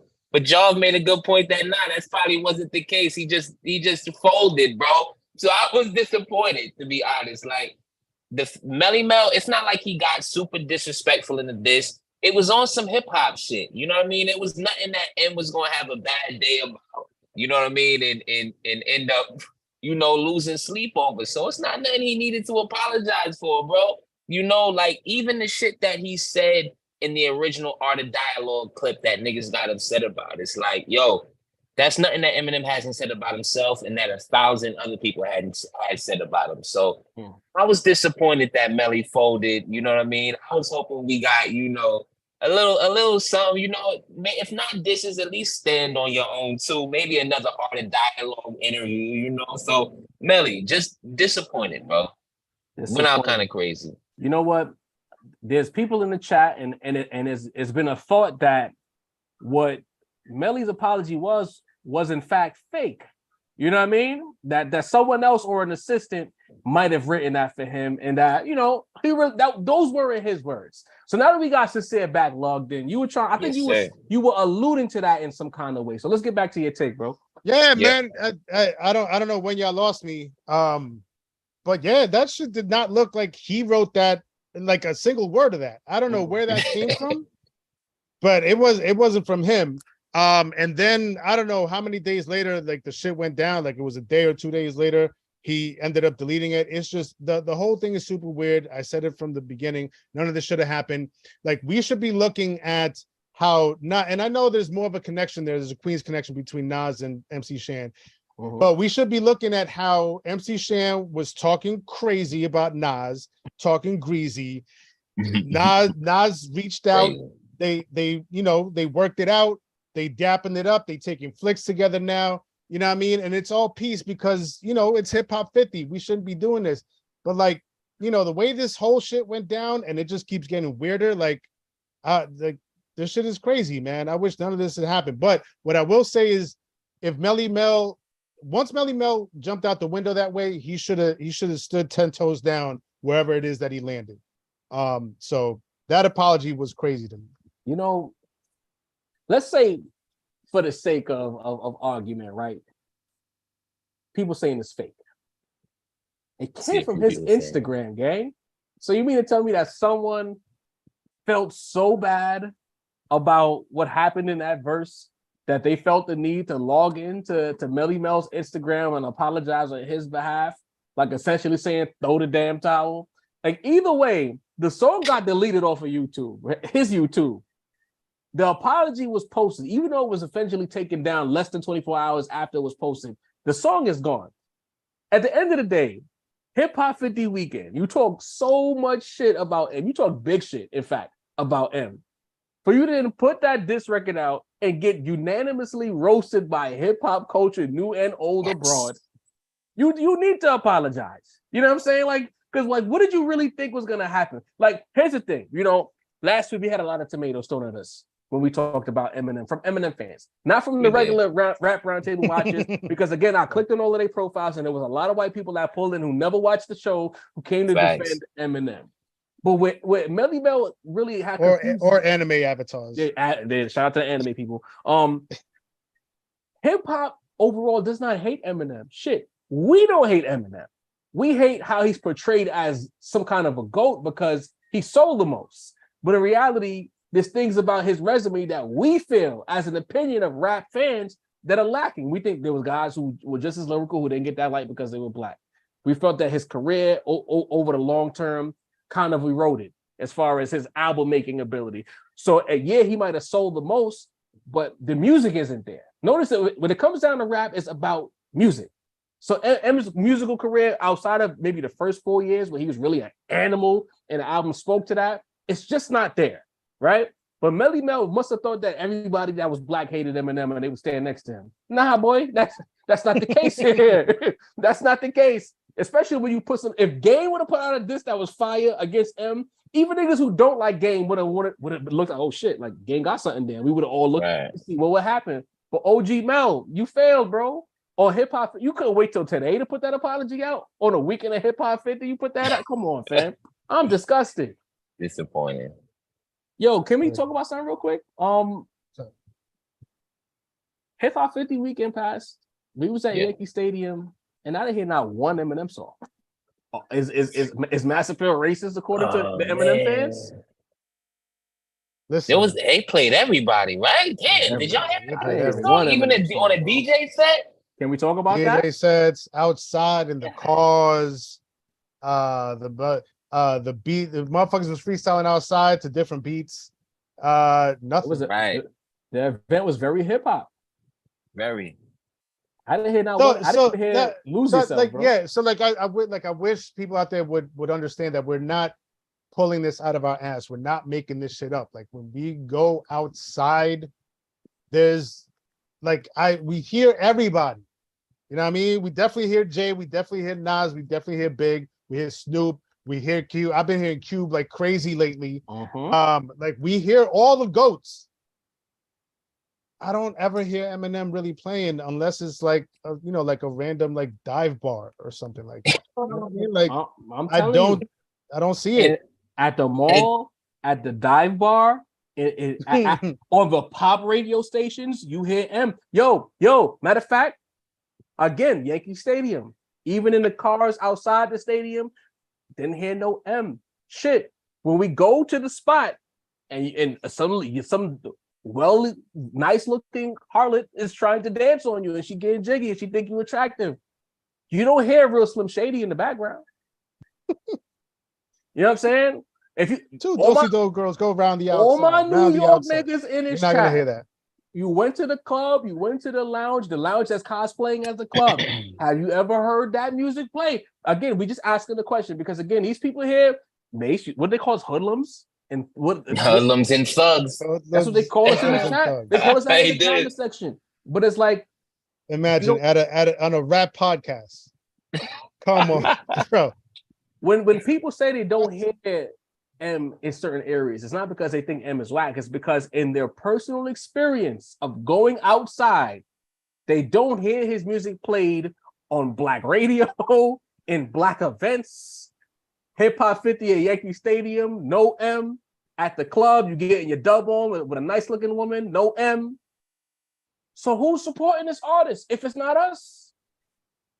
And I think Job, even if people want to make the excuse that, hey, he sells a lot of records, so people have to listen. The thing is, there's the point that I would like to drive home is that there's an absolute lack of versatility in his music. So even if you are an Eminem fan and love his discography, you could only really play him in your headphones, bro. Like you it's not. I'm not even saying the music is bad. It's no opinion on whether the music is good or not. I'm just saying you can't play it anywhere, bro. Have you ever? You mentioned the places they haven't played a job. You ever heard a rapper wanting to do a freestyle and they throwing an Eminem beat, bro? Like, oh god, come on, like. Where do you hear? Like, you can't play them anywhere, bro. And that's the thing. Clean. Like, you can't have no. What happened, Joe? The only time I ever heard anybody freestyle on the beat, I think didn't G Unit rap over the 8 Mile Road beat like one time? Right. That was it. G Unit. Come on, when they just got signed. You right. By 05, they wasn't rapping over them Encore beats. You know what I'm saying? Like, God. So it's like it's just a lack of versatility in an Eminem song, bro. Like, if you want to hear a nigga bar up over, Limp Bizkit drums, yeah, bro. He's on, bro. But Maze. you just can't play that shit everywhere, bro. Like, let's be honest. Wow. Yo, we got a super chat from Miss LB. LB was I know the downvotes are flying right now. But according to LB, according to Shan, Nas reached out to him a week before he went on that rant and he didn't check his voicemail. Did y'all hear that? I didn't hear that. That's crazy. If that's true, that's crazy. That's really, bro? What's Shan, man? Get it together. I hadn't heard that. But oh my God, Shan. Get it together, bro. Come on. Keep my name out your mouth, Shan. Ian with a super chat says, when was the last time you heard an M track in a trailer or a soundtrack? Damn, oh shit, they coming off the top. Yo, real talk, bro. Oh my God. We was trying to Sin is dying. What was Sin don't love him like that? What you mean? Mike H said you dying right now. I don't know, B. I think Sin is it that or is it my connection is dying again? Nah, you Gucci. Okay. Now you valid, Sin. Came back. I'm trying to kill some time for Deanie's list, but he taking too long. People, you know what I mean? Yeah. Man. I'm about to flex on that stand. The Mad Hatter said he about to rap on a stand beat. E said that's valid. E said that's facts. He didn't check his messages. Him being Shan. Oof. Wow. Easy Ease. What's good, man? And honestly, Yankee Stadium Ease. I get it. Like, I'm notorious for not checking voicemails because, like, goddamn, who leaves a voicemail these days? But like, maybe Nas thought Shan was almost 60. He needed to check. Yeah, he don't check text messages. Probably, you got to call by voice. Oh, Miss LB said it's on his IG.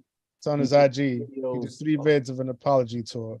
Jesus Christ. I must have missed that detail. Kenny Mac, man. Off the top rope. I know one person that listen to M, and he's a clown. Yo, Kenny Mac got to be the most judgmental rap fan I've ever come across on the internet. If you don't listen to Griselda, if you listen to Drake, he flame me up every episode, bro. With Drake and Wayne, he get the flaming me back, bro.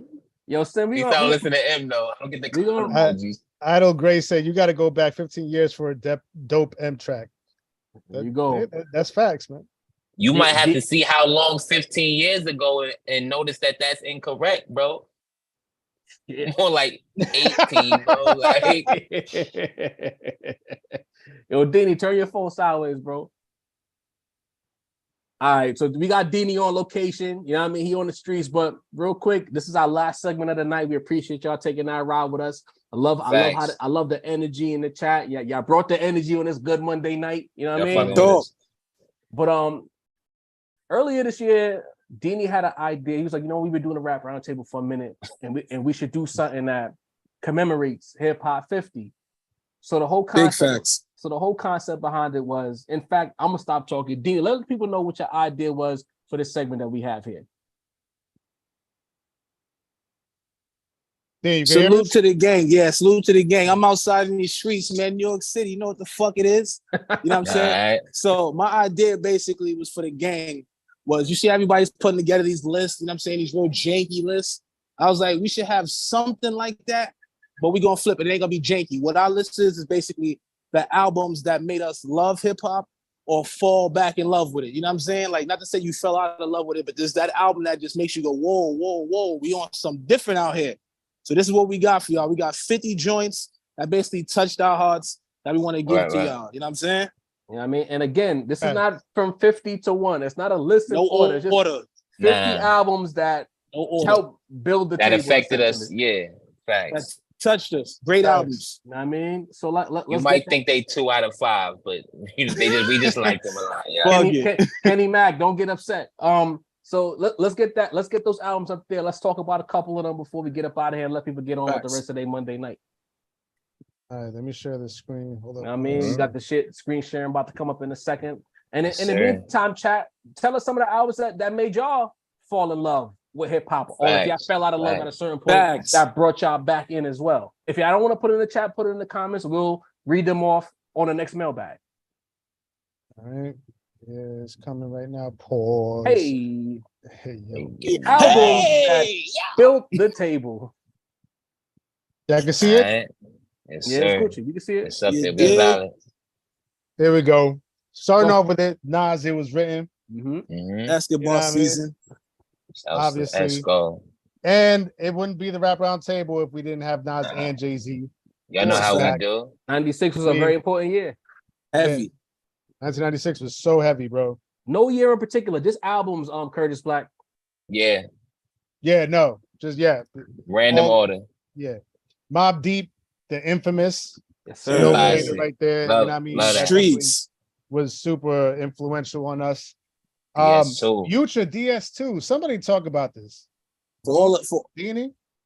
For all the haters who say we don't fuck with this album, that's one of my favorite albums all time, man. Future's one of my favorite artists all time. I love his music. It's always fire. Shout out to that, man. This is a 2015 album, man. This shit got me through some tough times in these streets. You know what I'm saying? Sometimes you gotta go hard on these thoughts, man. I'll take it a step further, Dini. I'll say that DS2 is the most important album of modern Atlanta rap. Woo! Like a lot of the niggas that came out after this, or people who had career shifts like the Migos, DS2 is responsible for what a lot of these albums sound like. Shifted the culture. Epic soundscape. Hashtag soundscape. Shout out to Sid. Yes, no question. Definitely a trap classic. Copy. All eyes on me. Around, hey, man. We'll talk about it without question. Come on, man. All eyes on me. Another 96 classic. Yes, sir. You know what I mean? Pac, fresh out of jail. First double CD in rap history. Pac went crazy on here, man. You know, like the first disc in this double album sound like a greatest hits, bro. Like it's insane. So shouts to Pac, man. R.I.P. You know we had to throw All Eyes on Me. Another classic. 96 might have the most you know what I mean? Maybe we'll take we'll list which years had the most albums soon. Yeah. That's dope, Mace. Snoop Dogg, Doggy Style. Can't not Sin, have that's that. one of Sin's favorites, man. You can't not have that on your list, bro. Listen, man, look, for all of y'all screaming New York bias, we only like New York music. Bro, this was formative years here. Snoop Dogg and Dr. Dre on the production killed it. I mean, we've had the discussion before, Chronic or Doggy Style. I'm going Doggy Style. You know what I mean? Classic. Cuban Links, like what can we say about Cuban Links that hasn't been said already? Perfect. Super classic, man. Flawless. A perfect album. Shout out to Ghostface. Yeah. DMX is Dark and Hell is Hot. Another classic. Change your sound to rap, man. Facts. Biggie Life After Death. Listen. Also change the sound of rap. Mason said Pac had the first double album in rap history, but Big had the best double album in rap history. If you ask me. So let's keep it moving. Another double album. Talk about it. The Diplomats. Culture. Community. Culture. Is it a classic though? Is it a classic? To a Diplomats fan, yes. To a Diplomats fan, absolutely. If you between the ages of like 34 and 39, this album is a classic. Yeah. I was too old at this time. Yes. Yeah. Oh, that's an interesting pick. Lupe Fiasco, legendary, Cool. Great album. Was so glad I got to see him performing live at Summer Stage in Central Park. Just flawless album to me, man. It's this. Shout out to Judas for putting me on, man. I ain't even gonna hold you. For real, it was Lane that put you on. Lyrical masterpiece, man. Yeah, listen, lyrical masterpiece. Judas is not here because of his rap opinions. You know what I mean? He's not here. Right. Oh. That's all Dini. Eternal. One of the most. I mean, it's not slept on because it's obviously a multi-platinum album, but this album was fucking amazing, man. If you're into melodic soundscapes, quote unquote, you know what I'm saying? Lyrics. If you actually took time to break down both those lyrics, the niggas are lyricists, bro. You just have to take the time to listen. They don't just sound good; they actually saying some shit. Yeah, listen, the originators of the triplet flow. Again, back in them days, you couldn't just get away with having a flow. You had to have something to say as well. Exactly. For all my Southern niggas, no Bone Thugs, no Migos. Keep going. Facts. BDP Edutainment. Well, let's talk about it. My first introduction to hip hop. I grew up in a Jamaican household. We couldn't listen to nothing with no curses unless the curse was bumbaras, bro. Like, this was the closest thing I could get to the streets. Shout out to KRS-One for giving me my edutainment, bro. That's on God. Thanks. Oh, Big L, the big picture. R.I.P. That's Big beautiful. R.I.P. Big L, man. A fucking lyrical animal. Classic songs on this album. I don't know if the album's a folk-fetched classic, but the powerful moments on that album are undeniable. Listen, this album showed like the potential Big L had, man. 98 freestyle. If he would have signed with Rockefeller the way that they say it was gonna happen, like that's a huge bit. What if? Crazy. Travis Scott, Astro World. Game changer. If you've seen that if you went on that tour and seen it live, you know what it is. It's everything it's supposed to be, bro. Yeah. The Fugees, classic. Score. That's a classic, Culture. Bro. First 96 again. First female rapper who I've known multiple verses from off the top, just listening to her music, bro. Like, can I jump in real quick? Proceed, talk, bro. This is one of the first albums on a major scale, in my opinion. Again, I always gotta preface it with that. You had people like Mad Lion, you had people like Lil Vicious and all of that. But to me, this album is one of the first albums that really showed the world the cultural melting pot that was New York / New Jersey as far as West Indian, Caribbean culture and hip hop. That blend of what a certain segment of New York, especially Brooklyn. I was ignorant to the Bronx. And it wasn't until I got older that I understood Jamaican culture in the Bronx. But being from Brooklyn, living right by Eastern Parkway, being on Utica Ave, Austin, being on Flatbush Ave, often Church Ave. This was the first album that brought to life Caribbean culture in hip hop on a major scale. I always thought that was fire how they did that. Even when Lauren was performing on Friday, her movements, her energy, like it was yard, bro. You know what I'm saying? Damn straight. Always. Made me feel good. Pause. Always. All right. Yay. The apex of an era. Twisted Fantasy. Damn. All right. I haven't talked too much this segment. I'm gonna talk real quick. Listen, this is a perfect album. This is an absolute perfect front to back flawless album, not just in the songs and not just in the production, but the theme and the narrative arc that it had from beginning to end. And even though we had already heard probably more than half the album from the Good Friday leaks, it didn't even matter when the album dropped, because you press play from beginning, you had the RZA joint, Dark Fantasy, all the way through the posse cuts, the heartbreak songs to the end. Flawless. Absolutely flawless. People out there talking about it's overrated. You're overrated. Fuck out of here. This is one of the first albums of my car era where, don't get twisted, I was driving for a minute, but this album was one of the first albums where I was like, I got into a habit where I would not read the liner notes. I wouldn't read the track list. I would just press play. And this album took me on a fucking journey, bro. And I remember just being in Long Island speeding when that joint with Rose came on, and I didn't know Rose was on the song, and they had that beat break in the middle where the sample was just breathing, and then Rose said, Devil in a blue dress. I was like, oh, I almost swerved off the road. I'm like, oh, Rose, crazy. Sample was nuts. That's an all-time feature. This album has 2 all-time features, Ross and Nicki on it. Yeah, Blame Game underrated album cut. Shout out to Chris Rock. Absolutely. Love that record. Absolutely. Everything. Excellent album. Woo! Come on, nothing needs to be said. G.O.D. Bro, 96 is so heavy, man. 96 is going crazy, yeah. It is the second entry for Mobb Deep, as it should be. There's a lot of people that go back and forth, Infamous or Hell on Earth. You can't go wrong either way. Me personally, I fall slightly, ever so slightly on the Hell on Earth side. Okay. The way that that P went off on the title track, third verse, that's an all-time verse for me. Absolutely. I think the Infamous I always say, just represents New York, the sound of New York City. Right. But I'll say the rapping was better on Hell on Earth. Yeah. Yes. Absolutely. Listen. Woo! Come on now. Into the Wu-Tang 36 Watch your step, kid. Watch your step, kid. Protect your neck, man. Come on, man. My entry to rap, the very first album I ever owned.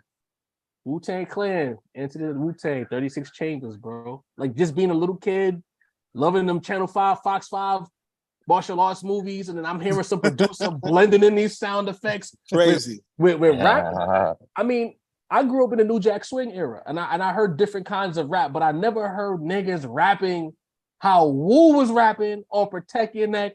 Right. Shout out Bobby Simmons, flavor video, the raw aesthetic of the visual. Yo, as a little kid, bro, 9-10 years old, my mind was blown. I'm like, what the fuck is this? Then the Cream video after that, I'm like, yo. Woo! Oh, man. My mom has the 8 of them motherfuckers. 8 of them motherfuckers in one video, bro. Come on, bro. Back to back. I told my mom I need that album. She didn't know what she was getting. She had the BMG shit. Listen, protecting that culture, man. Culture. Mystery at Chess Boxing, the skits, Method Man solo. Bro, and it be also simple. Can it be also simple? Just hits you in the heart, man. Listen. Woo! Come on, time for some action. Full ISO for me. Man, I never get tired. I never get tired of telling this story. This album absolutely changed my life. I had some experience in the realm of hip hop before that, like Heavy D. I don't know, maybe Crisscross. You know what I mean? All the safe acts. You know what I mean? Yeah. Fresh Prince, Jazzy Jeff and Fresh Prince. So. You know what I mean? My household was very, sort of religious, they were very, very protective of me and the stuff that I consumed. So I was able to see all the safe stuff in rap and hip hop. It was in school, freshman year of high school, I had a friend named Sam. Sam lent me this cassette tape, but then he showed me the cover of it. He was like, all right, here's the tape. Do you want the case to it too? And I looked at the cover. I was like, that cover is not going to fly in my household. You hold on to the case and the cover. Just give me the tape. And when I tell you, I ran that tape into the ground, bro. He never saw that tape back. That was my tape from there on out. This album absolutely changed my life. The lyricism, the flows, the bars, production from Eric Sermon. It was cinematic. The skits, it was both dark and humorous at the same time. Incredible, immaculate, super classic. Shouts to Reggie. Yes. Yeah. So, Biggie Ready to Die. Obviously, Biggie has to be represented here twice as well. You know what I mean? A lot of people will also debate Ready to Die or Life After Death. There's no real wrong answer to me. You know what I mean? But Ready to Die, for me, super important. And frankly, like, for Ready to Die, real quick, like, you mentioned Ready to Die, Life After Death. Y'all gonna have to start putting some respect on Ready to Die's name, and like, this is the album. The whole entire Biggie's entire legacy was built off of Ready to Die. He passed by the time Life After Death, so Biggie ran rap off of this shit. Y'all gonna have to put some respect on Ready to Die, man. Please. Facts. The storytelling on Warning, the back and forth with Meth. The backpack classic that was unbelievable with Primo. Yo, Big and Primo. Yeah. Combination. Combination. Man, this album was flawless, man. Gangstar Moment of Truth. Quick ISO for me as well. This is a flawless classic album for me that I don't think really gets the respect that it deserves. I don't think Gangstar as a whole unit get the respect that they deserve, but out of their albums, this is the one for me. Above the Clouds with Inspector Deck, Royalty with Casey and JoJo for the radio, The Militia for the Heads, You Know My Steez. Yo, shouts to Primo, shouts to Guru, RIP Guru. Classic. Big Pun, Capital Punishment. Another RIP. Near and dear to my heart. Too much RIP, bro. But when this man came on, a different kind of animal, bro. This might not be a flawless album. It ran a little long near the end. There was a couple of joints that could have been cut off. But I mean, as far as like lyricism and flow and just ruthlessness on the mic, Big Pun had it. This album was incredible. And for all the lyricism they talk about, platinum spent Latino, man. First platinum Latino, dog. And for all the lyricism y'all talk about with Capital Punishment, it's actually a very versatile album. They got a lot of mood music in this album. Like, you came up, still not a player. Like, Capital Punishment plays like a joint that you could play everywhere. So shouts to Pun, man. He never somehow he was an absolute animal on the mic, but he never scared the hoes. Exactly, bro. Salute. Not as easy as it sounds, man. Facts. Don't scare the hoes, man. Listen. Yeah, fire. Flawless album. I don't give a fuck what nobody says. Debate your mother, debate your the squirrel outside your window. I don't care. Debate the world. This is a flawless album, front to back. Front to back, flawless. Supreme Clientele, Ghostface. Other flawless. Listen, another one. I have to get Ghostface in, and I was actually debating between this and Iron Man. That's another one that was like, yo, can you really go wrong? Ultimately, I chose Supreme Clientele. And the reason I did is because I feel like, Wu-Tang was very heavily represented, even though I don't think we've gotten to all the Wu picks here, but Wu-Tang was heavily represented on this. RZA was very heavily represented on this. This is that breakout album from a Wu member outside of the RZA bubble, you know what I mean? And he fucking killed it. He front to back, he demolished this album, man. Shouts to him. And Common B, another flawless, perfect album. When I tell you, this album came out, it was a semi-dark period in my life, and I got this album, and I when I tell you, I played it for 4 months straight. That's not hyperbole. I am not exaggerating. I played it for 4 months straight. It's the only album I listened to for 4 months. It never left my playlist. You know what I mean? Kanye did right on that, man. Kanye did real right on that. Go ahead, Dean. We almost lost you, Sam. You lost me again? So we almost lost you. 4 months you played this album? Yeah, man. Yes. Oh shit. But yeah, like Dean was saying, Kanye on the production, just super pure production. Some people will call this Common's comeback after the best to me, the best sounding Common to me. Common's best sound was this. Yeah. Hey, all you sin. Put all my picks together. Listen, Kendrick Lamar's a Pimp a Butterfly. It's a modern classic. It's to me, it's a flawless album front to back. The way that it flows, the way that Kendrick flows, all the different flows, the production, the themes, the commentary, the features, Rhapsody, Bilal. It was crazy. Just the highest critically rated album out, right? Of all hip hop albums, it's the highest critically rated album by average, right? Might be. Yeah, I think so. Yeah. So to me, as far as like because a lot of my picks was like from 90s, maybe 2000. To me, this is modern day. If we're talking about modern day albums that really touched me, this is one of them. Tono, who wants to talk about this one? Yeah. Listen, it's every now and again, a 7-track album is usually not appreciated. Or it's too short. It left me wanting more. You know what I'm saying? It's not even a full LP. It should be considered an EP. But when you think about what this album did to rap, this is one of the first albums. Granted, Griselda did what they did, and they played a hell of a role. But on a commercial level, Daytona's one of the first albums that got motherfuckers wanting to hear niggas rap again. Because even with the competitive nature of Pusha T alongside Drake, Team Push over here, Sin was good. The rapping, the beat selection, the pacing, there was so much thought and love put into this album. And then that 3-hit combo at the very end, especially with the Santeria Infrared situation, heavy.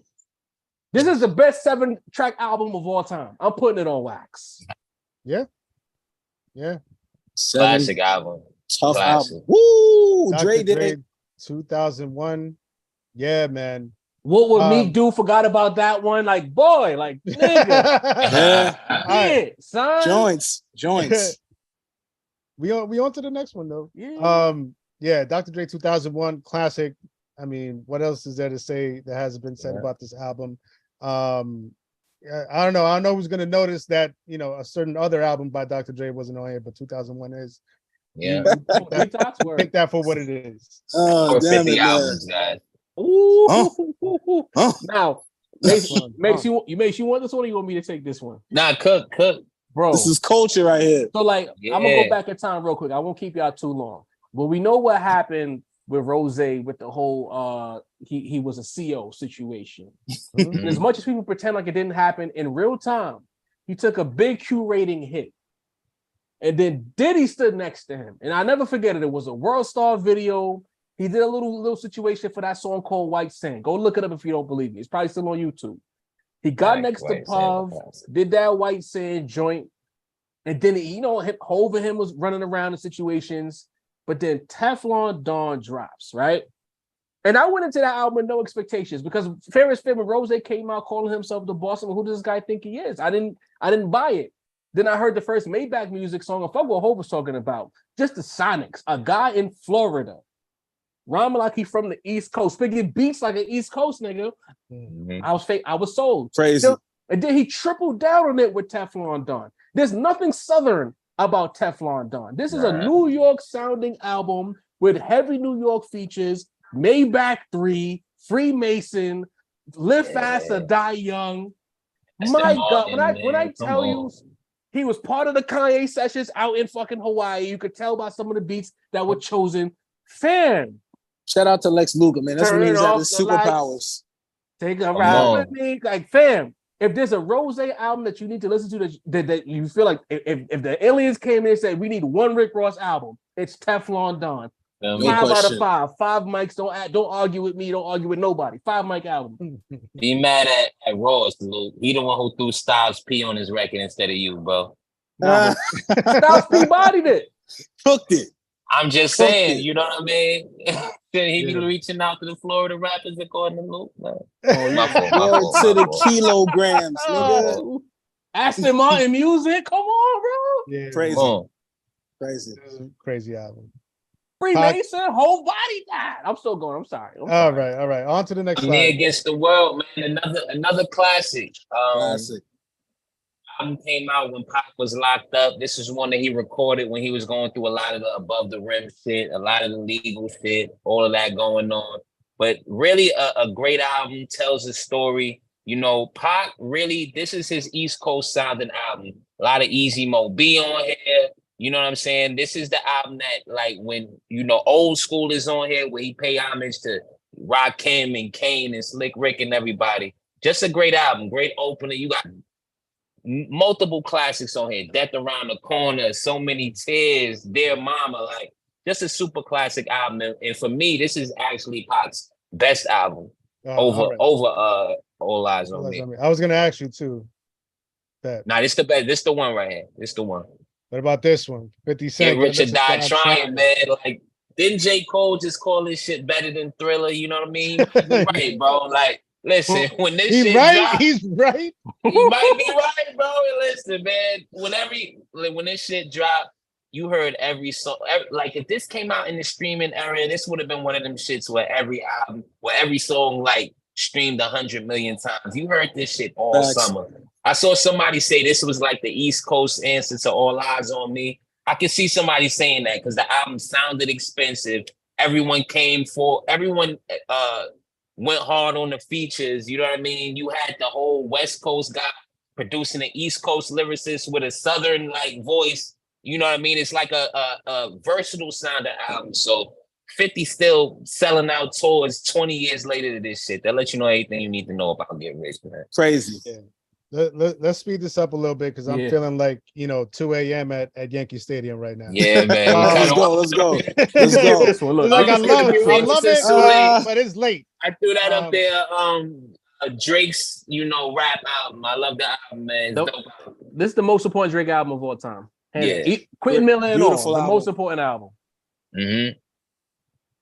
The new Illmatic, right? The new Illmatic. Listen, look, whether you like Kendrick Lamar or not, if you think To Pimp a Butterfly is overrated, whatever you think, the new album is trash or mid or whatever, we could at least all agree Good Kid, Mad City is a modern day classic. Can we not? Yeah, absolutely. Yes, absolutely. Woo! Clips, Hell Have No Fear. Yeah. Come on now. Album. Come on now. Brothers Thornton, man. Yes, sir.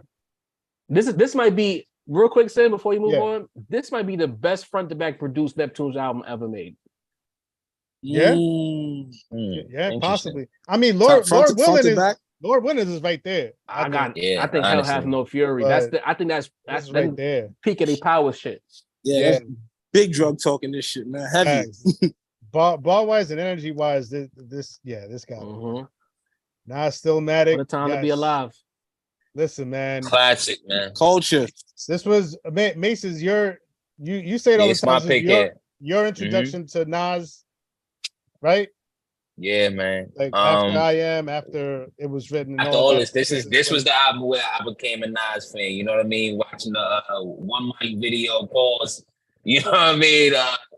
Lyrical masterpiece, exactly what Nas's career needed at this point. You know what I mean? Everything about it is classic. Everybody know Rewind is one of the greatest stories ever. You got Ether on there, Got Yourself a Gun, My Country. Like, this album is loaded with classics.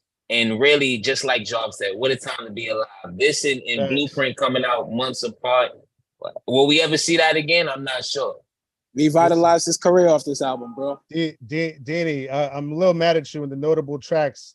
You did not include Ether. That's shame on you. I didn't, because I wasn't putting that negativity in the air, man.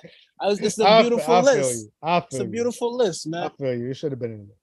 It's mad joints on here. You're right. It's mad joints, bro. Can't lose. For me, this was a return to form for Jay-Z. After what Kingdom Come was, I felt like he bounced back with American Gangster. Had some very notable moments, especially Ignorant Shit, getting the quick 4 bars from Beanie Siegel. success with Nas, even if some of y'all don't like it. There was a lot of great moments. This was the album that we wanted from Jay if he was going to come back out of retirement, sonically, lyrically, aesthetically, subject matter. Yeah. This was the album that we wanted. This was the closest thing we got to pre-retirement Hov since he retired. Thanks. Yeah. Nas Magic. Dude, I threw that up there. I always talk about this. If we talk about short albums, John would bring up Daytona. I'm a counter with Magic, man. That's a good counter. Really, just like you say, another return to form for me. You know what I mean? The Boom Bap album in the Hit Boy collection. Just every time I throw on this album, it feel like the first time I listen to it, man. Just an all-around classic. Beautiful. Oh, Watch the Throne. Watch the Throne. I threw that up there, man. Just listen, another time, what a time to be alive. To me, the spiritual successor to Dark Twisted Fantasy. This album just sounded like Jay and Ye was on top of the world. I remember the Otis premiere. I remember Ham leaking. I remember the joints leaking. You know, just the album was classic. The tour was classic. You know what I mean? Just, you know, to me, the last, you know, prime Jay-Z we saw. Job mentioned American Gangster. This is it for me. Yep. Facts. Carter 3. Carter 3. Culmination of about 3 or 4 year run for Wayne that included guest verses, hit songs, problems with other rappers, album delays. Just, you know, this was the culmination of all of that. You know what I mean? Like, maybe like as great as the album itself, the quality, I don't know if I call it a classic, but just an impactful and meaningful album. You know what I mean? And just, you know, it showed where Wayne had come from, for sure. For sure. All right. That's Drake. Take care. Staying in the Young Money family. Yeah, man. Jaw's face says it. Jaws mentioned if you're reading this, it's too late. Album was crazy though. Got to keep it above. Yeah, Jaws mentioned if you're reading this, it's too late. Being Drake's most important album lyrically, I think that's correct. But sonically, this is where Drake's career really took off, started here. So shouts to Take Care, man. All right, we're gonna step on the gas real quick. Yeah, Prodigy HNXC.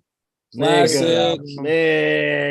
Classic. Oh, listen, Prodigy, you know, he might have had a tough fall off, but this right here, peak Prodigy. Yeah. Rightful claim to the throne. Yes.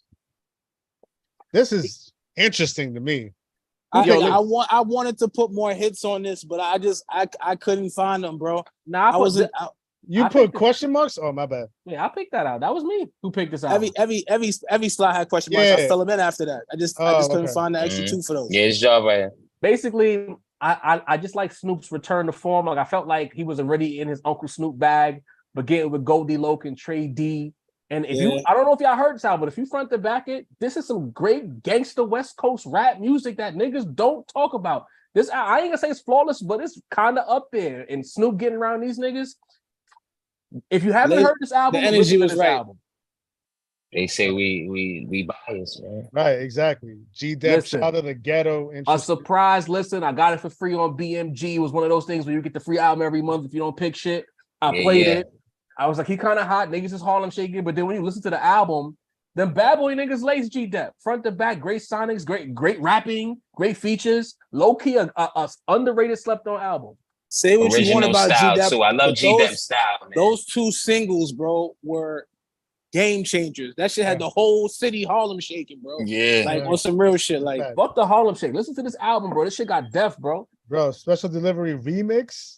Yeah. Ghostface. Crazy. Storytelling. G-Dep don't get the love he deserves. Yeah, facts.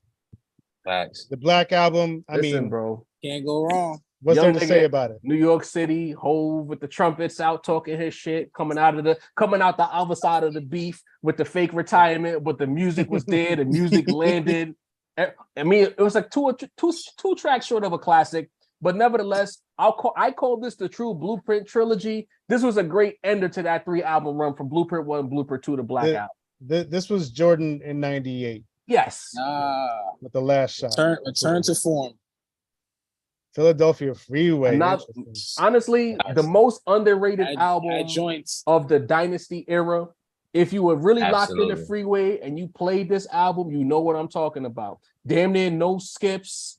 I'd say he did a better. This album is better than both of Bean's Dynasty era runs as far as the albums go. The Truth and the Reason. To me, Philadelphia Freeway, outside of Hov and Ye, I'm willing to argue that Freeway had the best solo on Rockefeller. Philadelphia Freeway better than any Beanie Siegel or Jadakiss albums. Gave him his props earlier. Proceed, John. This was the album that really I was a New York nigga, mad at my feelings that the South was taking over, but this was the album that kind of allowed me to turn the court. It wasn't Jeezy, it was T.I. Mace talked about it at Yankee Stadium. T.I. don't get that love for being the bridge to the South for the takeover. They always talk about everybody else, but they never talk about T.I. And Urban Legend, Bring 'Em Out, You Don't Know Me, ASAP. She's a Freak, though, a classic album cut. If you know the album, you know the album. The production flawless, the rapping damn near flawless. Shout out T.I., Urban Legend. Scoop shit. Listen. Hey. Listen. Hey. Hell of a night, man. Outside of Pusha T, the other guy that I look for musically, ScHoolboy Q, Oxymoron. There was a time in my life where I said he was nicer than Kendrick. I might still stand on that depending on what this next album do. But Collard Greens, Man of the Night, like I'm gonna put it this way, Man of the Year, pardon me. What I love about ScHoolboy Q is his bars. If you listen to the pod, you know I love cinematic rhymes. I love niggas that paint pictures, even when they're not trying to tell a story. But if you want to know what it's like to be a Hoover Crip in California, Los Angeles, listen to Oxymoron. He's an embodiment of the album title. Tap into it. Thanks. Hey, we get into the tail end because I know I put this lower on the list.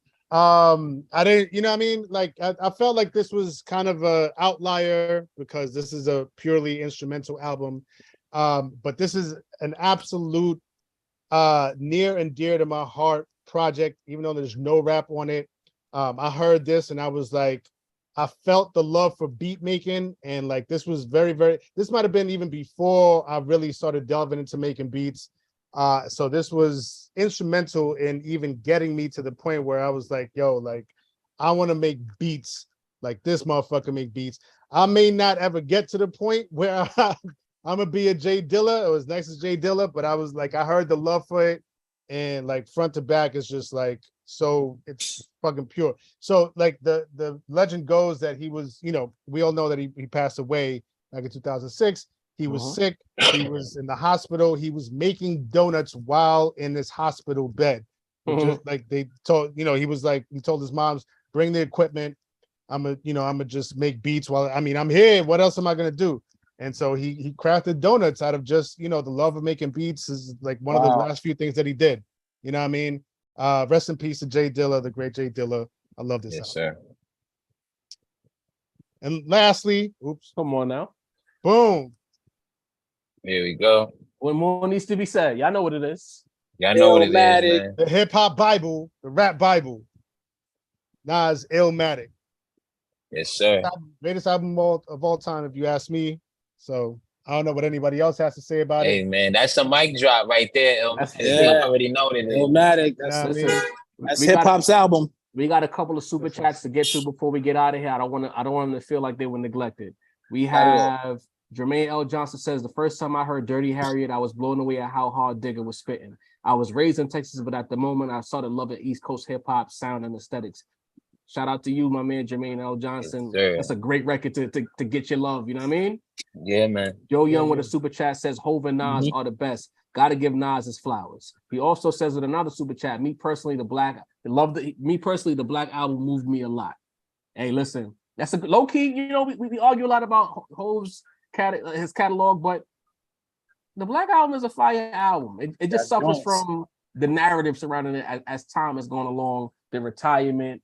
And there's a couple of songs that they were there strictly for business purposes. If he would have been, if he treats Black Album how he treated Blueprint when he did it mostly for the love, when he was angry at New York, he would have had another 5, in my opinion. You know what I mean?